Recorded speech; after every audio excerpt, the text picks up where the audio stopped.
आज मैं आपको 10 ऐसे टॉपिक्स करवाने वाली हूँ जिसको करने के बाद आप इजीली पास हो सकते हो। और अगर आपको बहुत अच्छे नंबर लाने हैं, 90 प्लस स्कोर करना है, तो उसके लिए मैंने डिटेल वन शॉट बना रखी है, पार्ट ए की भी और पार्ट बी की भी। ठीक है, तो आप उसको करने के बाद बहुत अच्छे नंबर स्कोर कर सकते हो। लेकिन सिर्फ आपका एम पास होना है, पासिंग मार्क्स आ जाए, मुझे ज़्यादा नंबर नहीं चाहिए, तो ये वीडियो आपके लिए इनफ होने वाली है, जिसके अंदर मैंने 10 टॉपिक दिए हैं और 3 बोनस के टॉपिक दिए हैं। अगर आपको एक्स्ट्रा पढ़ना है तो आप 3 बोनस के टॉपिक्स कर सकते हो, अदरवाइज ये 10 इंपॉर्टेंट टॉपिक्स बहुत होने वाले हैं। तो चलिए स्टार्ट करते हैं।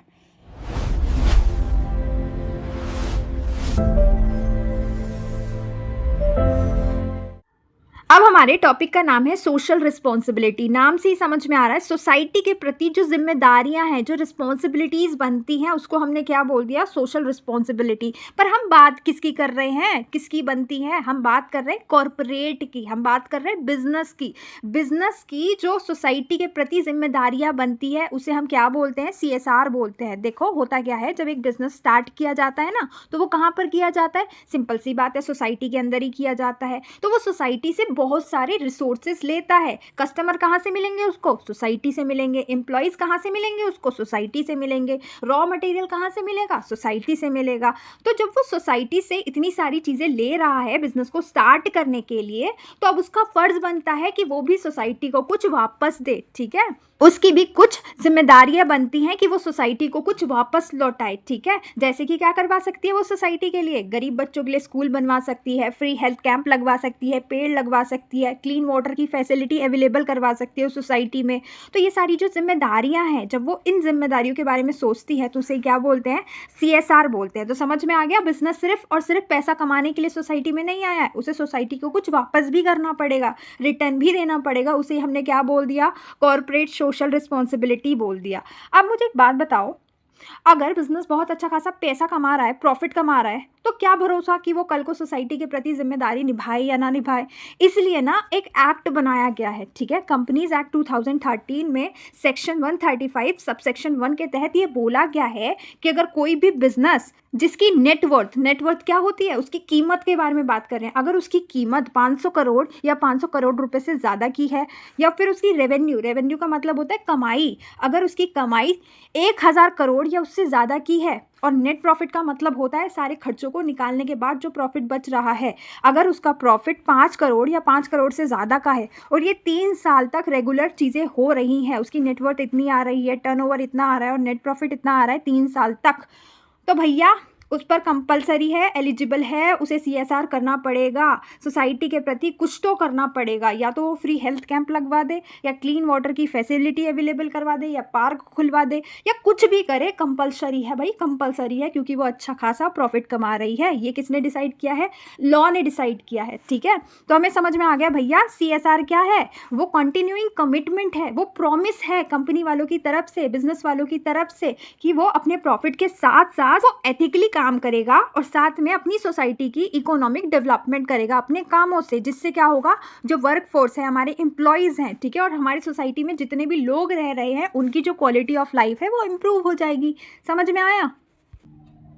अब हमारा नेक्स्ट टॉपिक है रिस्पॉन्सिबिलिटीज़ ऑफ बिजनेस। जो अभी तक हम पढ़कर आए कि बिजनेस की जिम्मेदारियां बनती हैं सोसाइटी के प्रति, तो सोसाइटी में क्या सिर्फ लोग रहते हैं? नहीं, सोसाइटी में शेयर होल्डर भी रहते हैं, एम्प्लॉयज़ भी रहते हैं, कस्टमर भी रहते हैं, गवर्नमेंट भी रहती है, कम्युनिटी भी है, और हमारा इन्वायरमेंट। इन सब से मिलकर ही तो सोसाइटी बनी है, तो इन सब के प्रति बिजनेस की कुछ ना कुछ रिस्पॉन्सिबिलिटी होती है।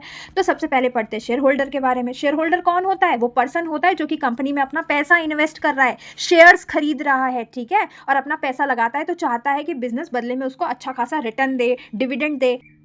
तो बिजनेस की जिम्मेदारी बनती है कि अगर कल को उसे अच्छा खासा प्रॉफिट होता है तो फेयर रिटर्न किसको मिलना चाहिए? शेयर होल्डर को मिलना चाहिए। और दूसरा कि जितनी भी इंफॉर्मेशन है बिजनेस की, चाहे उसकी इनकम से रिलेटेड हो, प्रॉफिट एंड लॉस से रिलेटेड हो, करेक्ट ही इंफॉर्मेशन शेयर होल्डर के साथ बतानी चाहिए। ठीक है, उनके भी इंटरेस्ट को प्रोटेक्ट रखा जाना चाहिए। अगर उन्होंने पैसा इन्वेस्ट किया है तो सोच समझ के ही किया होगा, तो आपका फर्ज बनता है कि आप उन्हें अच्छा खासा रिटर्न दें। दूसरा होता है एम्प्लॉय। अगर कोई एम्प्लॉय आपके लिए काम कर रहा है तो आपका ये फर्ज बनता है आप उन्हें अच्छी सैलरी दो, अच्छी वर्किंग कंडीशन दो, उनकी सेफ्टी का ध्यान रखा जाए, उनके लिए ट्रेनिंग प्रोग्राम चलाए जाएँ, ठीक है? ग्रोथ अपॉर्च्युनिटीज़ दी जाए, मतलब कि प्रमोशन वगैरह दिए जाए और सारे एम्प्लॉइज़ को इक्वली ट्रीट किया जाए, ठीक है? अब बात करते हैं कस्टमर के प्रति क्या ज़िम्मेदारी बनती है। तो कस्टमर अगर लॉयल है, वो आपके बिज़नेस से प्रोडक्ट खरीद रहा है, तो उन्हें अच्छी गुड एंड सर्विसेज़ प्रोवाइड करवाओ, वो भी फेयर प्राइस में, अच्छी क्वालिटी के साथ। कस्टमर को किसी भी तरीके से चीट मत करो, गलत एडवर्टाइज़मेंट मत छापो, प्रॉपर इन्फॉर्मेशन दो प्रोडक्ट के बारे में, उसके प्राइस के बारे में, एक्सपायरी डेट के बारे में और उसको कैसे यूज़ किया जाता है, ये सारी जानकारी दो। अगर कस्टमर कोई भी कंप्लेन करता है, ठीक है, तो उसे आफ्टर सेल सर्विसेज दो, ठीक है? होता है ना, वॉशिंग मशीन खराब हो जाती है तो वो ठीक करने आते हैं घर पे, ठीक है? अब बात करते हैं गवर्नमेंट के प्रति आपकी क्या जिम्मेदारी बनती है। तो आपकी जिम्मेदारी बनती है कि अच्छा खासा आप कमा रहे हो तो जितने भी रूल्स रेगुलेशन है जो कि गवर्नमेंट ने बनाया है उनको फॉलो करो, ऑनेस्टली टैक्स को पे करो, टाइम पे करो, जितने भी लेबर लॉज हैं, सेफ्टी रूल्स हैं, एनवायरनमेंट के लिए रूल्स बना रखे हैं गवर्नमेंट ने, वो सारी चीज़ें आप फॉलो करने चाहिए। ऐसा नहीं है कि एनवायरनमेंट को अंधाधुंध पॉल्यूट करते जा रहे हो, लेबर को एक्सप्लॉइट करते जा रहे हो। तो जितनी भी पॉलिसी है गवर्नमेंट की उसमें सपोर्ट करो। नेक्स्ट है कम्युनिटी। कम्युनिटी वो एरिया होता है जहाँ पर भी बिजनेस ऑपरेट कर रहा है ना, उसके आसपास का जो भी एरिया है, जगह है, सोसाइटी है, उसको हम बोलते हैं कम्युनिटी, ठीक है? तो बिजनेस की रिस्पॉन्सिबिलिटी बनती है कि उनके लिए एम्प्लॉयमेंट अपॉर्चुनिटीज़ क्रिएट की जाए, एजुकेशन पर, हेल्थ पर, वेलफेयर एक्टिविटी को सपोर्ट किया जाए, कैंप वगैरह लगवाए जाए, ठीक है? जिससे क्या होगा, हमारी कम्युनिटी डेवलप होगी। अब बात करो एनवायरमेंट के बारे में, तो भाई ऐसी ऐसी चीज़ें करो जिससे एनवायरमेंट को फ़ायदा हो। सोलर पैनल लगा लो बिजली को प्रोड्यूस करने के लिए, ठीक है? रिसाइकलिंग प्रोडक्ट यूज़ करो, सस्टेनेबल डेवलपमेंट को प्रमोट करो, ये सारे मेथड का यूज़ करो जिससे हमारा जो नेचर है वो भी प्रोटेक्ट हो, हमारा एनवायरनमेंट डैमेज ना हो। अब हमारे टॉपिक का नाम है paradigm shift of corporate responsibility. इसका मतलब क्या होता है कि बहुत बड़ा चेंज आया है, बिजनेस का जो सोचने का तरीका है ना वही बदल गया है। पहले बिजनेस सोचता था कि प्रॉफिट कमाओ प्रॉफिट कमाओ प्रॉफिट कमाओ, लेकिन आज का जो बिजनेस है वो जानता है कि अगर हम सिर्फ और सिर्फ प्रॉफिट कमाने पर ध्यान देंगे ना तो फिर हम सोसाइटी में लंबे समय तक टिक नहीं सकते, ठीक है? अपने आप को लॉन्ग टर्म अप ग्रोथ देखना चाहते हैं, सक्सेसफुल होता हुआ देखना चाहता है, तो हमें सोसाइटी के बेनिफिट के लिए कुछ ना कुछ तो ज़रूर करना पड़ेगा, ठीक है? तो बिजनेस ने जो अपनी सोच बदली है ना उसे ही हम क्या बोल रहे हैं, पैराडिग्म शिफ्ट बोल रहे हैं। तो जो बड़े बड़े चेंजेस आए उन चेंजेस के बारे में बात कर लेते हैं। तो पहला चेंजेस ये आया, philosophy of business. Philosophy of business का मतलब होता है बिजनेस चलाने के जो बेसिक से तरीके हैं, बेसिक सी सोच है। पहले क्या हुआ करती थी, पहले हुआ करती थी ज़्यादा से ज़्यादा प्रॉफिट कमाओ, चाहे कस्टमर को चीट करो, फेक प्रोडक्ट बेचो, चाहे सस्ता मटेरियल यूज़ करो, लेकिन ज़्यादा से ज़्यादा प्रॉफिट कमाओ। तो सबसे पहला चेंजेस आया कि देखो भैया प्रॉफिट कमाना ज़रूरी है, लेकिन हमें साथ ही साथ सोसाइटी के वेलफेयर के बारे में भी सोचना होगा।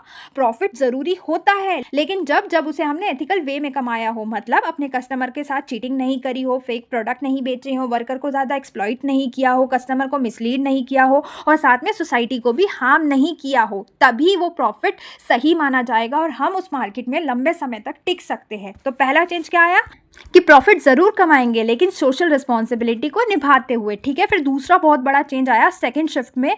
अब जो स्कोप था ना इन सारी चीज़ों का वो बहुत बड़ा हो गया। अब हमें एनवायरनमेंट के बारे में भी सोचना है, सोसाइटी के बारे में भी सोचना है, शेयर होल्डर्स के बारे में भी सोचना है और स्टेक होल्डर्स के बारे में भी सोचना है। स्टेक होल्डर कौन होते हैं? जो डायरेक्टली और इनडायरेक्टली हमारे बिजनेस से जुड़े हुए होते हैं, उन्हीं पर्सन को हम स्टेक होल्डर कहते हैं। जैसे कि एम्प्लॉयज़ हो गया, गवर्नमेंट हो गया, सप्लायर्स हो गए, ठीक है? ये सब लोग कौन है? जो कि हमारे बिजनेस से जुड़े हुए हैं, ठीक है? इन्हें बोलते हैं स्टेक होल्डर। तो इन सब के प्रति भी जिम्मेदारी बनती है। जैसा कि अभी हम ऊपर पढ़ के आए तो यहाँ पर जो एरिया था वो वास्ट हो गया है।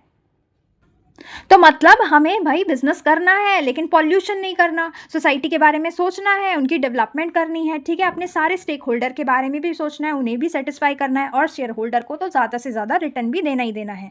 अब हमारे टॉपिक का नाम है ई कॉमर्स। ई का मतलब होता है इलेक्ट्रॉनिक, मतलब कि जिसमें इंटरनेट का यूज़ हो रहा हो, डिजिटल टेक्नोलॉजी का यूज़ हो रहा हो, मतलब वो इलेक्ट्रॉनिक डिवाइसेस जिसका यूज़ करके हम सामान को खरीद रहे हैं, ठीक है? वो क्या क्या है? हमारे मोबाइल फ़ोन, हमारा लैपटॉप, हमारे कंप्यूटर्स, ठीक है? ये सब किसका पार्ट है? इलेक्ट्रॉनिक का पार्ट है, ठीक है? जिसमें हमें इंटरनेट यूज़ करना पड़ता है। और कॉमर्स का मतलब होता है खरीदना या बेचना, ट्रेड हो रही है, ठीक है?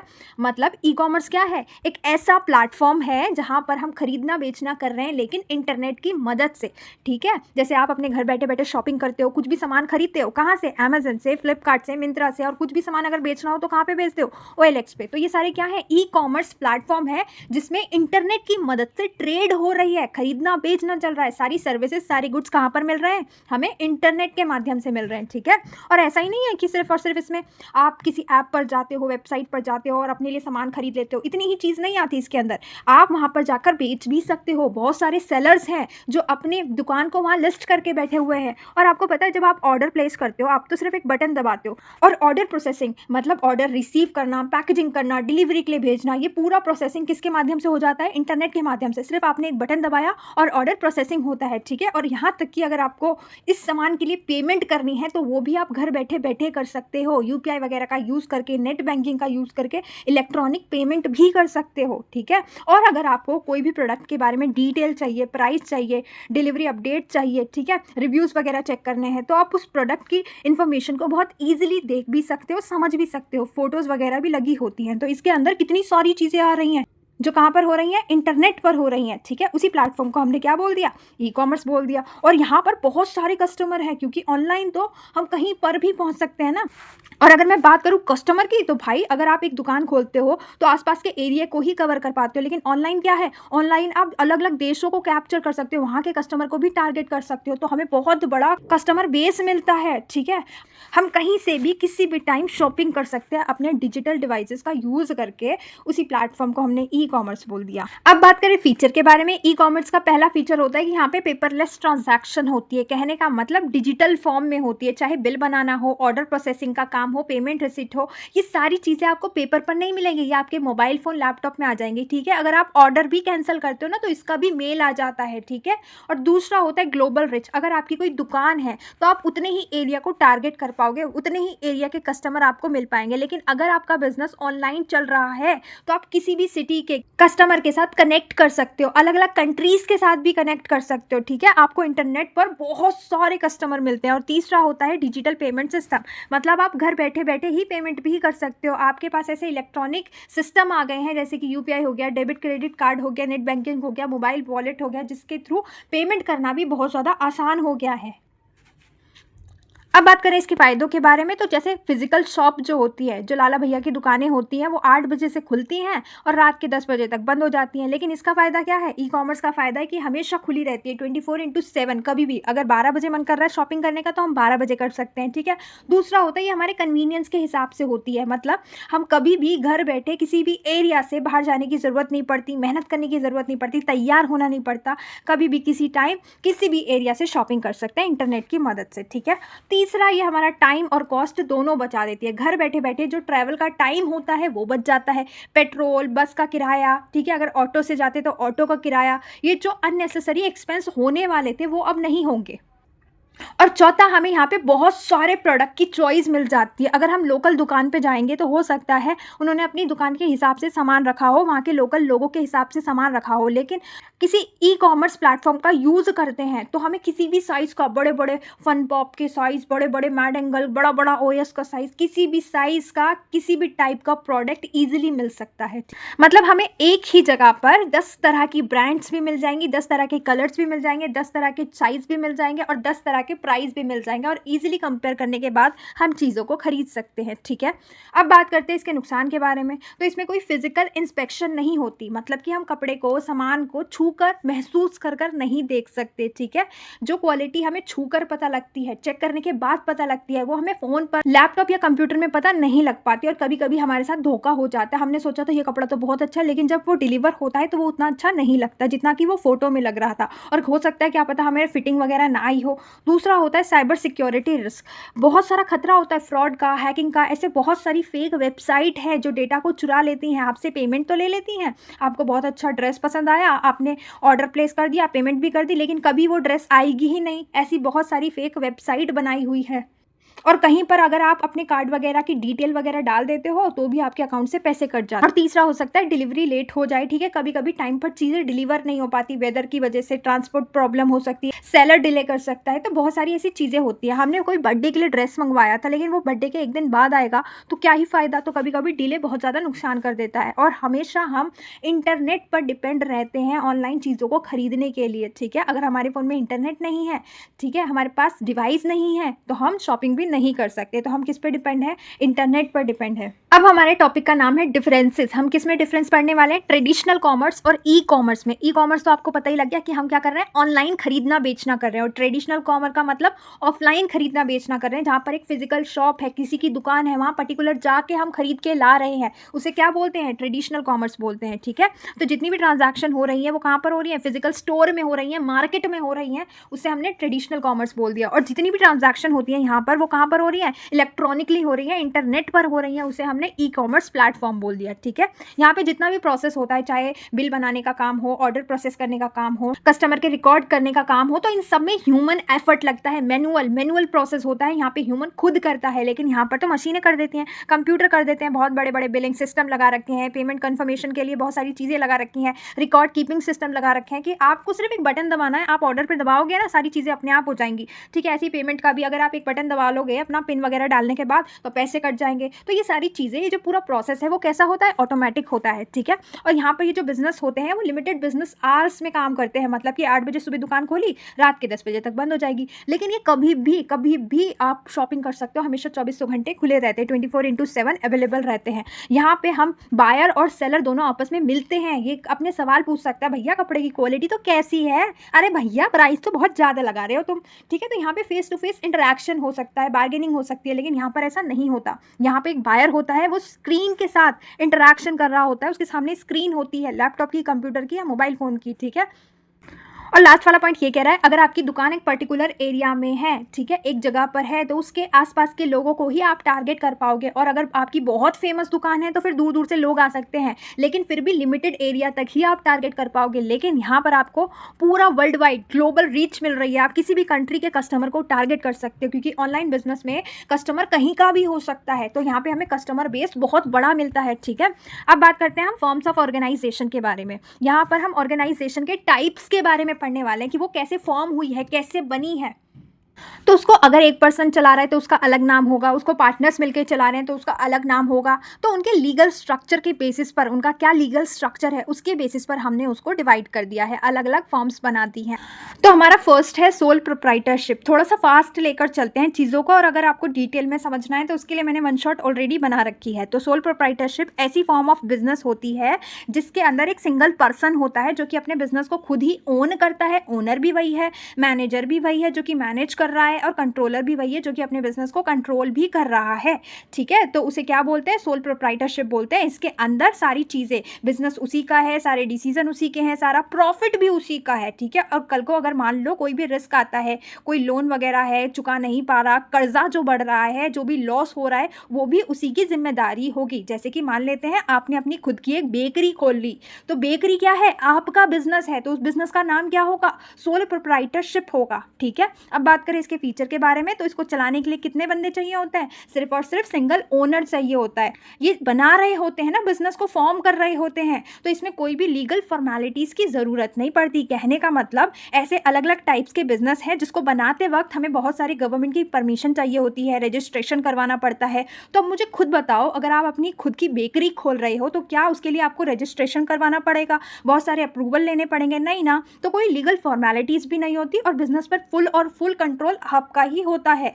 और लास्ट है अनलिमिटेड लायबिलिटी, मतलब कि जो कर्जा है, अगर मान लो कल को बिजनेस के ऊपर बहुत ज़्यादा कर्जा बढ़ जाता है, तो वो कर्जा किसको चुकाना पड़ेगा? आपको चुकाना पड़ेगा। इसलिए बोला गया है यहाँ पर जो लायबिलिटी है वो अनलिमिटेड है, उसकी कोई लिमिट नहीं है। तो जितनी भी लायबिलिटी अगर कल को बढ़ जाएगी वो आपके सर पर आएगी, आपको अपने पॉकेट से चुकाना पड़ेगा। तो ओनर के ऊपर अनलिमिटेड लायबिलिटी हो गई। ठीक है, अब बात करें इसके फायदे और नुकसान के बारे में, तो इसको बनाना बहुत आसान है क्योंकि इसमें कोई भी लीगल फॉर्मेलिटी नहीं होती, सिर्फ और सिर्फ आपका कंट्रोल होने वाला है, तो फुल कंट्रोल होगा। ठीक है, और जल्दी से आसानी से आप डिसीजन ले सकते हो। ऐसा नहीं है कि आपको टॉप मैनेजमेंट वालों से अप्रूवल लेना पड़ेगा, उनसे जाके पूछना पड़ेगा।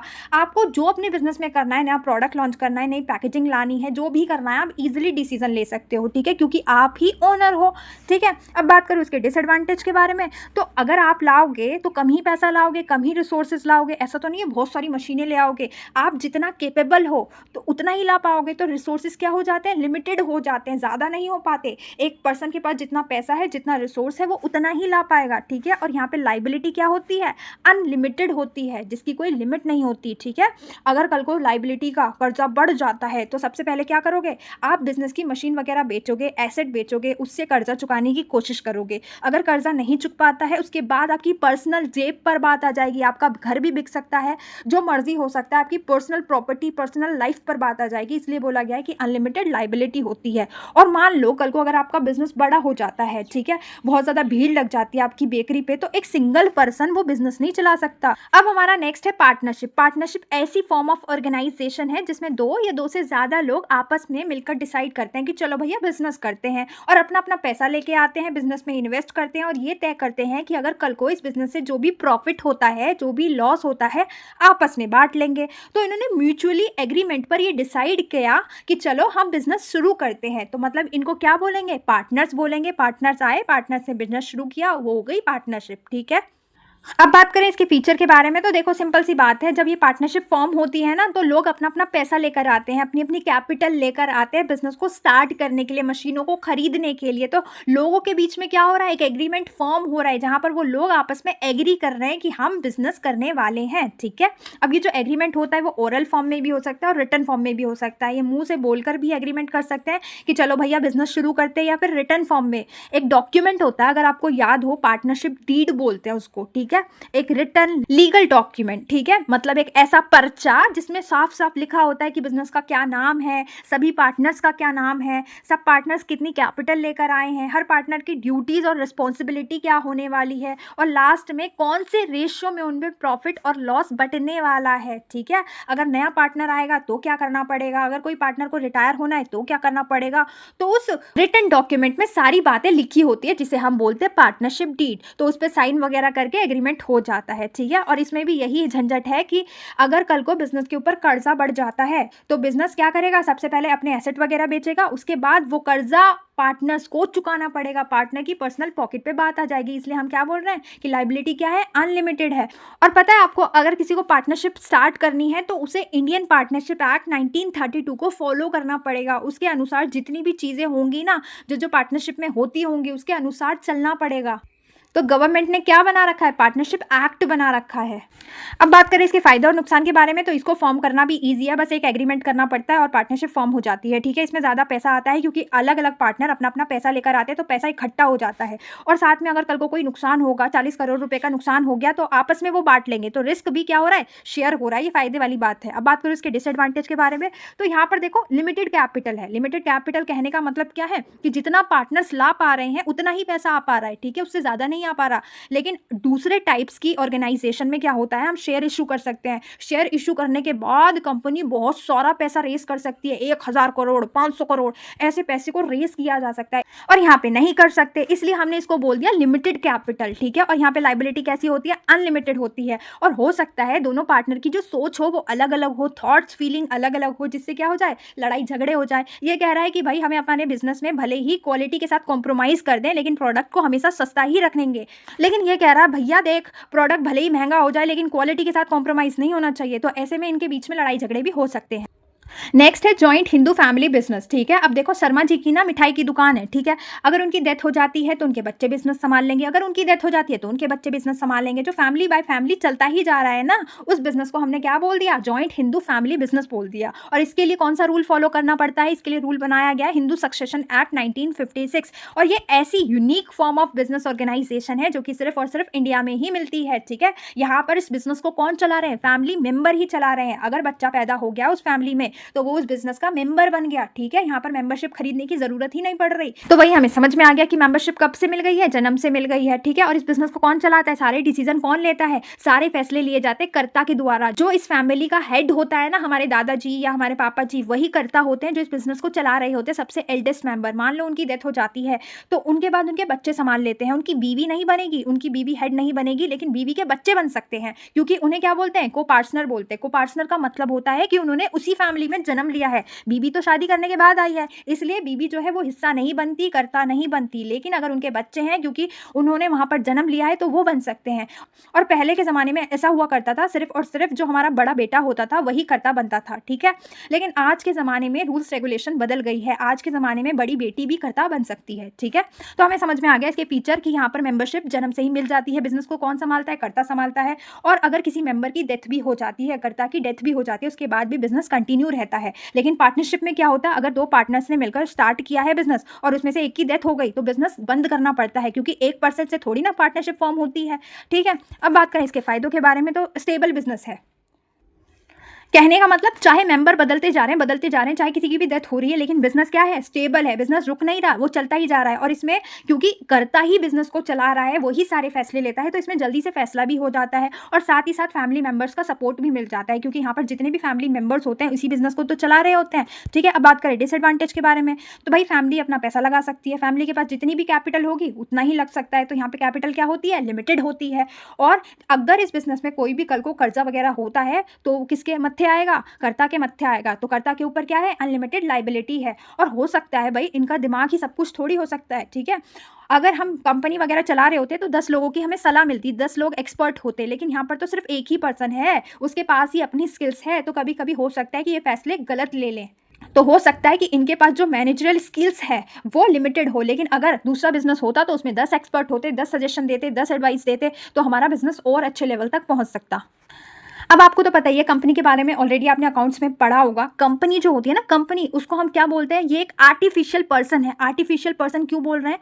क्योंकि इसका एक अपना नाम होता है, इसकी अपनी एक पहचान होती है, इसलिए हम इसको आर्टिफिशियल पर्सन बोलते हैं। जो कि किसने बनाई है? लॉ ने बनाई है, ठीक है। सबसे पहले जब कंपनी बनाई जाती है ना, तो रजिस्ट्रेशन वगैरह करवाया जाता है, रजिस्टर करवाया जाता है, इसलिए इसको कानून ने बना दिया है। इसलिए हमने इसको क्या बोला? एक आर्टिफिशियल पर्सन बोला, जिसका खुद का एक ठप्पा होता है। हर चीज पे एक ठप्पा मारते हैं ना, कि कंपनी की तरफ से कॉन्ट्रैक्ट हुआ है, कंपनी की तरफ से प्रॉपर्टी खरीदी है, कंपनी की तरफ से केस चल रहा है, तो इसका खुद की एक पहचान होती है, सेपरेट लीगल आइडेंटिटी होती है। इसका जो ओनर होता है, इसको जो चलाने वाला है, वो अलग है और कंपनी अलग है, ठीक है। अब हम जियो को जियो के नाम से जानते हैं कि जियो की कंपनी है, यूं नहीं कहते मुकेश अंबानी की कंपनी है। तो वहां पर ओनर अलग हो गया, ओनर का नाम अलग हो गया, उनकी पहचान अलग हो गई, लेकिन कंपनी का खुद का एक नाम होता है, खुद की एक पहचान होती है, ठीक है। और आपको पता है ये कंपनी को कंपनीज एक्ट 2013 के तहत रजिस्टर किया जाता है। मतलब ये कानून है कंपनीज एक्ट 2013, उसके अंडर रजिस्ट्रेशन होता है, ठीक है। अब बात करें इसके फीचर के बारे में, तो अभी हमें पता लग गया इसकी खुद की एक पहचान होती है, एक नाम होता है। परपेचुअल सक्सेशन का मतलब कंपनी कभी भी मर नहीं सकती, भले ही ओनर बदल जाए फिर भी कंपनी चलती ही रहेगी, चलती ही रहेगी, क्योंकि कंपनी के बहुत सारे ओनर्स होते हैं। जितने भी लोग शेयर खरीदते हैं ना, तो शेयर खरीदने के बाद वो ओनर बन जाते हैं। तो कंपनी का कोई एक ओनर नहीं होता, जो भी पैसा इन्वेस्ट कर रहा है कंपनी का वही ओनर है। और इसकी एक कॉमन सील होती है, मतलब एक लीगल आइडेंटिटी होती है, अपना एक थप्पा होता है, अपनी एक स्टैम्प होती है, ऑफिशियल पहचान होती है, ठीक है। और इसके अंदर देखो हर जगह अनलिमिटेड अनलिमिटेड अनलिमिटेड आ रहा था ना, देखो इसके अंदर ओनर के ऊपर लिमिटेड लाइबिलिटी होती है। मतलब अगर कंपनी के ऊपर कल को बहुत ज्यादा कर्जा बढ़ जाता है, वो डूबने की कगार पर हो जाती है, तो जो ओनर है ना, उनकी पर्सनल पॉकेट पर बात नहीं आएगी, ठीक है। यही कानून कहता है और इसको कंपनीज एक्ट के अंडर फॉर्म करवाना पड़ता है, बनाना पड़ता है। अब बात करो इसके एडवांटेज के बारे में, तो इसमें भैया बहुत पैसा आता है, बहुत पैसा। जितने शेयर इशू करेंगे, जब हम शुरुआत में कंपनी बनाने जा रहे होते हैं ना, तो हमें रजिस्ट्रेशन करवाना पड़ता है, तो वहाँ पर ना लिखवाना पड़ता है कि हम कितने शेयर इशू कर सकते हैं। तो अब वहाँ पर हमने लिखवा दिया, तो हम शेयर इशू करने के बाद बहुत सारा पैसा, 500 करोड़ 1000 करोड़ इतना तक भी रेज कर सकते हैं। तो पैसा ही पैसा होता है, रेज कर सकते हैं। तो कैपिटल बहुत सारी होती है, यहाँ पर लाइबिलिटी भी लिमिटेड होती है। और यहाँ पे ना कंटिन्यूस एग्जिस्टेंस रहती है, मतलब भले ही कंपनी का ओनर की डेथ हो जाए या फिर कंपनी का ओनर बदल जाए, लेकिन फिर भी कंपनी चलती रहती है, चलती रहती है। और जिस भी पर्सन ने शेयर्स खरीदे हैं ना, वो अपने शेयर को किसी और को भी ट्रांसफर कर सकता है, बेच सकता है। तो ये सारे फायदे होते हैं कंपनी के। अब बात करें इसके डिसएडवांटेज के बारे में, तो कंपनी को फॉर्म करना बहुत कॉम्प्लेक्स प्रोसेस है, आपको तो पता ही है ना। सबसे पहले अगर आपको याद हो, आपने 12th में पढ़ा होगा, सबसे पहले जब हम कंपनी फॉर्मेशन के लिए जाते हैं, तो हमें अपनी कंपनी का एक यूनिक नाम सोचना पड़ता है जो सबसे मैच ना करता करता हो, किसी भी कंपनी से मैच ना करता हो, ठीक है? फिर डॉक्यूमेंट बनाने पड़ते हैं, याद आ रहा है कुछ एमओए करके कुछ पढ़ा था, मेमोरेंडम ऑफ एसोसिएशन, एओए करके कुछ पढ़ा था, आर्टिकल्स ऑफ एसोसिएशन, याद है? अगर नहीं है तो कोई बात नहीं, ये दोनों डॉक्यूमेंट बनाने पड़ते हैं, डायरेक्टर की डिटेल देनी पड़ती है, रजिस्ट्रेशन के लिए रजिस्ट्रार ऑफिस जाना पड़ता है, उसके बाद कहीं जाकर वो हमें सर्टिफिकेट इशू करते हैं। तो इसको बनाना बहुत कॉम्प्लेक्स प्रोसेस है। और बात करूँ इसकी लीगल फॉर्मेलिटीज़ के बारे में, तो भैया देखो, कंपनी के फॉर्म होने के बाद भी लीगल फॉर्मेलिटीज़ खत्म होने का नाम नहीं लेती। हर साल हमें एनुअल फाइनेंशियल स्टेटमेंट बनानी पड़ती है, दिखाना पड़ता है कि कंपनी ने कितना प्रॉफिट किया, कितनी इनकम हुई, कितना लॉस हुआ, सबको दिखाना पड़ता है। जितने भी हमारे इन्वेस्टर हो गए, चाहे हमारी गवर्नमेंट हो गई, ठीक है, उन्हें भी तो पता चलना चाहिए ना आखिर कंपनी कैसा परफॉर्म कर रही है। ऑडिटर को बुलाया जाता है, ऑडिटिंग करवाई जाती है, एनुअल रिटर्न भरने पड़ते हैं, डायरेक्टर कौन है, शेयर होल्डर कौन, ये सारी जानकारी डायरेक्टर को देनी पड़ती है। बहुत सारे टैक्स कंप्लाइंसेस होते हैं, जैसे इनकम टैक्स हो गया, जीएसटी हो गया, ऐसे बहुत सारी लीगल फॉर्मेलिटीज करनी पड़ती है, ठीक है। और लास्ट है लेस सीक्रेसी। लेस सीक्रेसी का मतलब कि यहाँ पे कोई भी चीज़ प्राइवेट नहीं होती, सब चीज़ों को डिस्क्लोज करना पड़ता है, दिखाना पड़ता है, शेयर करना पड़ता है सबके साथ, ठीक है। जितनी भी फाइनेंशियल स्टेटमेंट है, प्रॉफिट कितना हुआ, लॉस कितना हुआ, वो हमारे शेयर होल्डर के साथ, स्टेक होल्डर के साथ हमें शेयर करना पड़ता है, तभी तो वो हमारा कंपनी में अपने पैसे को इन्वेस्ट करेंगे, जब उन्हें भरोसा होगा हमारी कंपनी के ऊपर, ठीक है। अब हमारे नेक्स्ट टॉपिक का नाम है कॉर्पोरेटिव सोसाइटी, ठीक है। सबसे पहले एग्जांपल देती हूँ, उसके बाद आपको सारा टॉपिक आसानी से क्लियर हो जाएगा। मान लेते हैं गांव है, गांव में 10 लोग ऐसे हैं जो कि दूध बेचते हैं, ठीक है। जब वो अपना दूध किसी मिडलमैन को देते थे बेचने के लिए, तो मिडलमैन सारा पैसा ही खा जाता था, बीच में रहता था, जितना भी प्रॉफिट होता था आधा से ज़्यादा प्रॉफिट तो मिडलमैन ही खा जाता था। फिर सारे फार्मर ने मिलकर ये डिसाइड किया, चलो एक ग्रुप बनाते हैं। उस ग्रुप का नाम क्या है? Corporative society. मतलब ये ऐसी फॉर्म ऑफ ऑर्गेनाइजेशन है जिसमें गाँव के लोग मिलकर ये डिसाइड करते हैं कि चलो भैया ग्रुप बनाते हैं और अपनी सोसाइटी का भला करते हैं। उनका मेन फोकस प्रॉफिट कमाना नहीं होता, उनका मेन फोकस होता है ज़्यादा से ज़्यादा सोशल वेलफेयर करना। तो उन्होंने एक ग्रुप बना लिया। अब उसमें ये डिसाइड किया गया कि हम लोग मिलकर आपस में सोसाइटी का जितना भी दूध होगा वो कलेक्ट कर लेंगे, फिर उसे डेयरी कंपनी को बेचने चले जाएंगे। तो जो मिडल मैन था ना, उसको हटा ही दिया गया। अब क्या होगा? सबको फेयर प्राइस मिल सकता है। तो मतलब इस ग्रुप के अलग अलग मेंबर थे जिन्होंने ये ग्रुप बनाया ताकि वो अपनी सोसाइटी की ग्रोथ में पार्टिसिपेट कर सके, लोगों का भला कर सके। चलो मीनिंग भी पढ़ लेते हैं। तो कॉर्पोरेटिव सोसाइटी ऐसा, वॉलंटरी का मतलब होता है जिसको अपनी मर्जी से बनाया गया हो। तो ऐसा अपनी मर्जी से बनाया हुआ ग्रुप है, एसोसिएशन है, पीपल का ग्रुप है, जो कि साथ में क्यों आ रहा है? अपनी एक कॉमन प्रॉब्लम के लिए आ रहा है। कॉमन प्रॉब्लम हो सकती है इकोनॉमिक से रिलेटेड, ठीक है, पैसों से रिलेटेड या बिजनेस से रिलेटेड हो सकती है, सोसाइटी से रिलेटेड हो सकती है, या उनके कल्चर से रिलेटेड हो सकती है, ठीक है। तो ये सारी प्रॉब्लम को पूरा करने के लिए, इनको खत्म करने के लिए वो एक ग्रुप बनाया जा रहा है। जैसे हो सकता है कि किसान अपना दूध अच्छे दाम पर बेचना चाहते थे, अच्छे पैसे में बेचना चाहते थे, या हो सकता है वो गांव को सस्ता राशन देना चाहते थे, इसलिए उन्होंने ग्रुप बनाया और वो मंडी खुद ही चले जाते हैं और राशन खरीद के ले आते हैं और सस्ते में अपने सोसाइटी को, अपने लोगों को प्रोवाइड करवा देते हैं। या फिर ऐसा हो सकता है वहाँ की जो संस्कृति है, जो कला है, वहाँ को उनको बढ़ावा देने के लिए इसलिए बनाई गई हो। अब बात करें इनके फीचर्स के बारे में, तो ये एक ऐसा ग्रुप होता है जो कि खुद की मर्जी से बनाया गया हो। तो खुद की मर्जी से इंसान ज्वाइन भी कर सकता है और खुद की मर्जी से इंसान लीव भी कर सकता है, ठीक है। अब देखो, उस ग्रुप को बनाने के लिए सब लोग अपना अपना पैसा लेकर आए होंगे। मेंबर जितने भी होंगे वो अपना अपना पैसा इन्वेस्ट किए होंगे, चाहे कोई 5,000 किया हो, चाहे कोई 50,000 किया हो। लेकिन यहाँ पर हर एक मेंबर को एक वोट देने का अधिकार होता है। कहने का मतलब, कल को अगर किसी मुद्दे पर बात हो रही है, मान लो कोई भी ज़रूरी मुद्दा है, उसको सॉल्व करना है, उसके लिए हेड चुनना है, तो वोट डाल सकते हैं। तो वोट एक पर्सन एक ही दे सकता है। तीसरा, ये सर्विस मोटिव से होता है। मतलब यहाँ पर मेंबरों को सर्विस दी जाती है, ठीक है। यहाँ पर मुद्दा क्या है? प्रॉफिट कमाना मुद्दा नहीं है, सर्विस देना मुद्दा है, ठीक है। वो बेनिफिट के लिए जुड़ रहे हैं। और इसके लिए भी ना एक कानून बनाया गया है, ठीक है, कॉर्पोरेटिव एक्ट बनाया गया है, जिसके अंदर रजिस्ट्रेशन करवाना ज़रूरी होता है। और रजिस्ट्रेशन के बाद ना इनकी खुद की एक सेपरेट लीगल एंटिटी बन जाती है। अब बात करें इसके फायदे और नुकसान के बारे में, तो इनको भी बनाना बहुत आसान होता है। गवर्नमेंट का थोड़ा बहुत सपोर्ट मिल जाता है, क्योंकि आप लोग क्या करने जा रहे हो? अच्छा काम करने जा रहे हो, तो गवर्नमेंट की तरफ से लोन मिल जाता है, थोड़ी सी फाइनेंशियल हेल्प मिल जाती है सब्सिडीज़ के रूप में, टैक्स बेनिफिट मिल जाते हैं कि आपको ज़्यादा टैक्स वगैरह भरने की ज़रूरत नहीं है, ट्रेनिंग प्रोग्राम चला दिए जाते हैं। ये सारे बेनिफिट गवर्नमेंट आपको देती है, ठीक है। और यहाँ पर लिमिटेड लाइबिलिटी होती है, मतलब कि अगर बिजनेस के ऊपर कर्जा होता है तो फिर वो मेंबर्स के ऊपर बात नहीं आएगी, ठीक है। अब बात करें डिसएडवांटेज के ऊपर, तो जितने जितने मेंबर आएंगे अपना अपना पैसा लेके आएंगे, तो कैपिटल क्या हो गई? लिमिटेड हो गई। सबको एक दूसरे से पूछ कर सलाह मशवरा करके फैसले लेने होंगे, तो फैसला स्लो हो जाता है। और यहाँ पे मोटिवेशन की कमी होती है। क्यों होती है? क्योंकि उन्हें पता है कि प्रॉफिट तो ज़्यादा मिलना नहीं है। हम क्यों कर रहे हैं? सोशल वेलफेयर के लिए कर रहे हैं, तो फ़ायदा उतना होना नहीं है। क्योंकि मोटिवेशन कब आता है? जब आप उनको एक्स्ट्रा बेनिफिट दोगे, एक्स्ट्रा बोनस वगैरह दोगे, वो मिलेगा नहीं, तो फिर वो एक्टिवली काम करेंगे नहीं। अब हमारे टॉपिक का नाम है प्लानिंग। मतलब कोई भी काम को शुरू करने से पहले जब हम पहले से ही एडवांस में सोच लेते हैं ना, तैयारी करते हैं कि हमें क्या क्या करना है, उसको हम क्या बोलते हैं, प्लानिंग बोलते हैं। ठीक है, मतलब कि हमने एडवांस में डिसाइड किया है कि हम क्या करने वाले हैं, कैसे करने वाले हैं, कब करने वाले हैं और कौन उस काम को करने वाला है। जैसे जैसे आप सोच रहे थे मुझे एग्जाम की अच्छी तैयारी करनी है, तो आपने पहले से ही डिसाइड करोगे आपको क्या पढ़ना है। अच्छा, मेरा अगला पेपर तो बिजनेस ऑर्गेनाइजेशन का है, तो मुझे बिजनेस ऑर्गेनाइजेशन पढ़नी है। फिर आप सोचोगे आपको कैसे पढ़ना है, अरे हिना क्लासेस के नोट मिल जाए ना, उससे मैं पढ़ लूंगा। ठीक है, फिर आप सोचोगे आपको कब पढ़ना है, ऐसा करता हूँ 2 घंटे सुबह पढ़ लेता हूँ, 2 घंटे रात को पढ़ लेता हूँ, इनफ होगा। ठीक है, फिर लास्ट में आप सोचोगे उस काम को करने कौन वाला है, अरे मैं ही करूँगा, मेरा ही पेपर है तो मुझे ही करना पड़ेगा। वैसे ही सेम चीज़ करती है ऑर्गेनाइजेशन, पहले से ही डिसाइड कर लेती है कि उसे क्या करना है, कैसे करना है, कब करना है और कौन करेगा। मतलब उसे डिपार्टमेंट का हेड करेगा, मैनेजर करेगा, डायरेक्टर करेगा, कौन करेगा उस काम को। ठीक है, उसे क्या बोलते हैं, प्लानिंग बोलते हैं। और आपने 12th में पढ़ा होगा, प्लानिंग जो होता है वो प्राइमरी फंक्शन होता है। सबसे पहले हम क्या करते हैं, प्लानिंग से ही चीज़ें शुरू करते हैं, बाद में चीज़ें होती हैं, चीज़ों को ऑर्गेनाइज करना, फिर स्टाफ लेकर आना, फिर डायरेक्शन देना। तो सबसे पहला फंक्शन क्या होता है, प्लानिंग करना ही होता है। और ना प्लानिंग ना ब्रिज है। ब्रिज क्या है,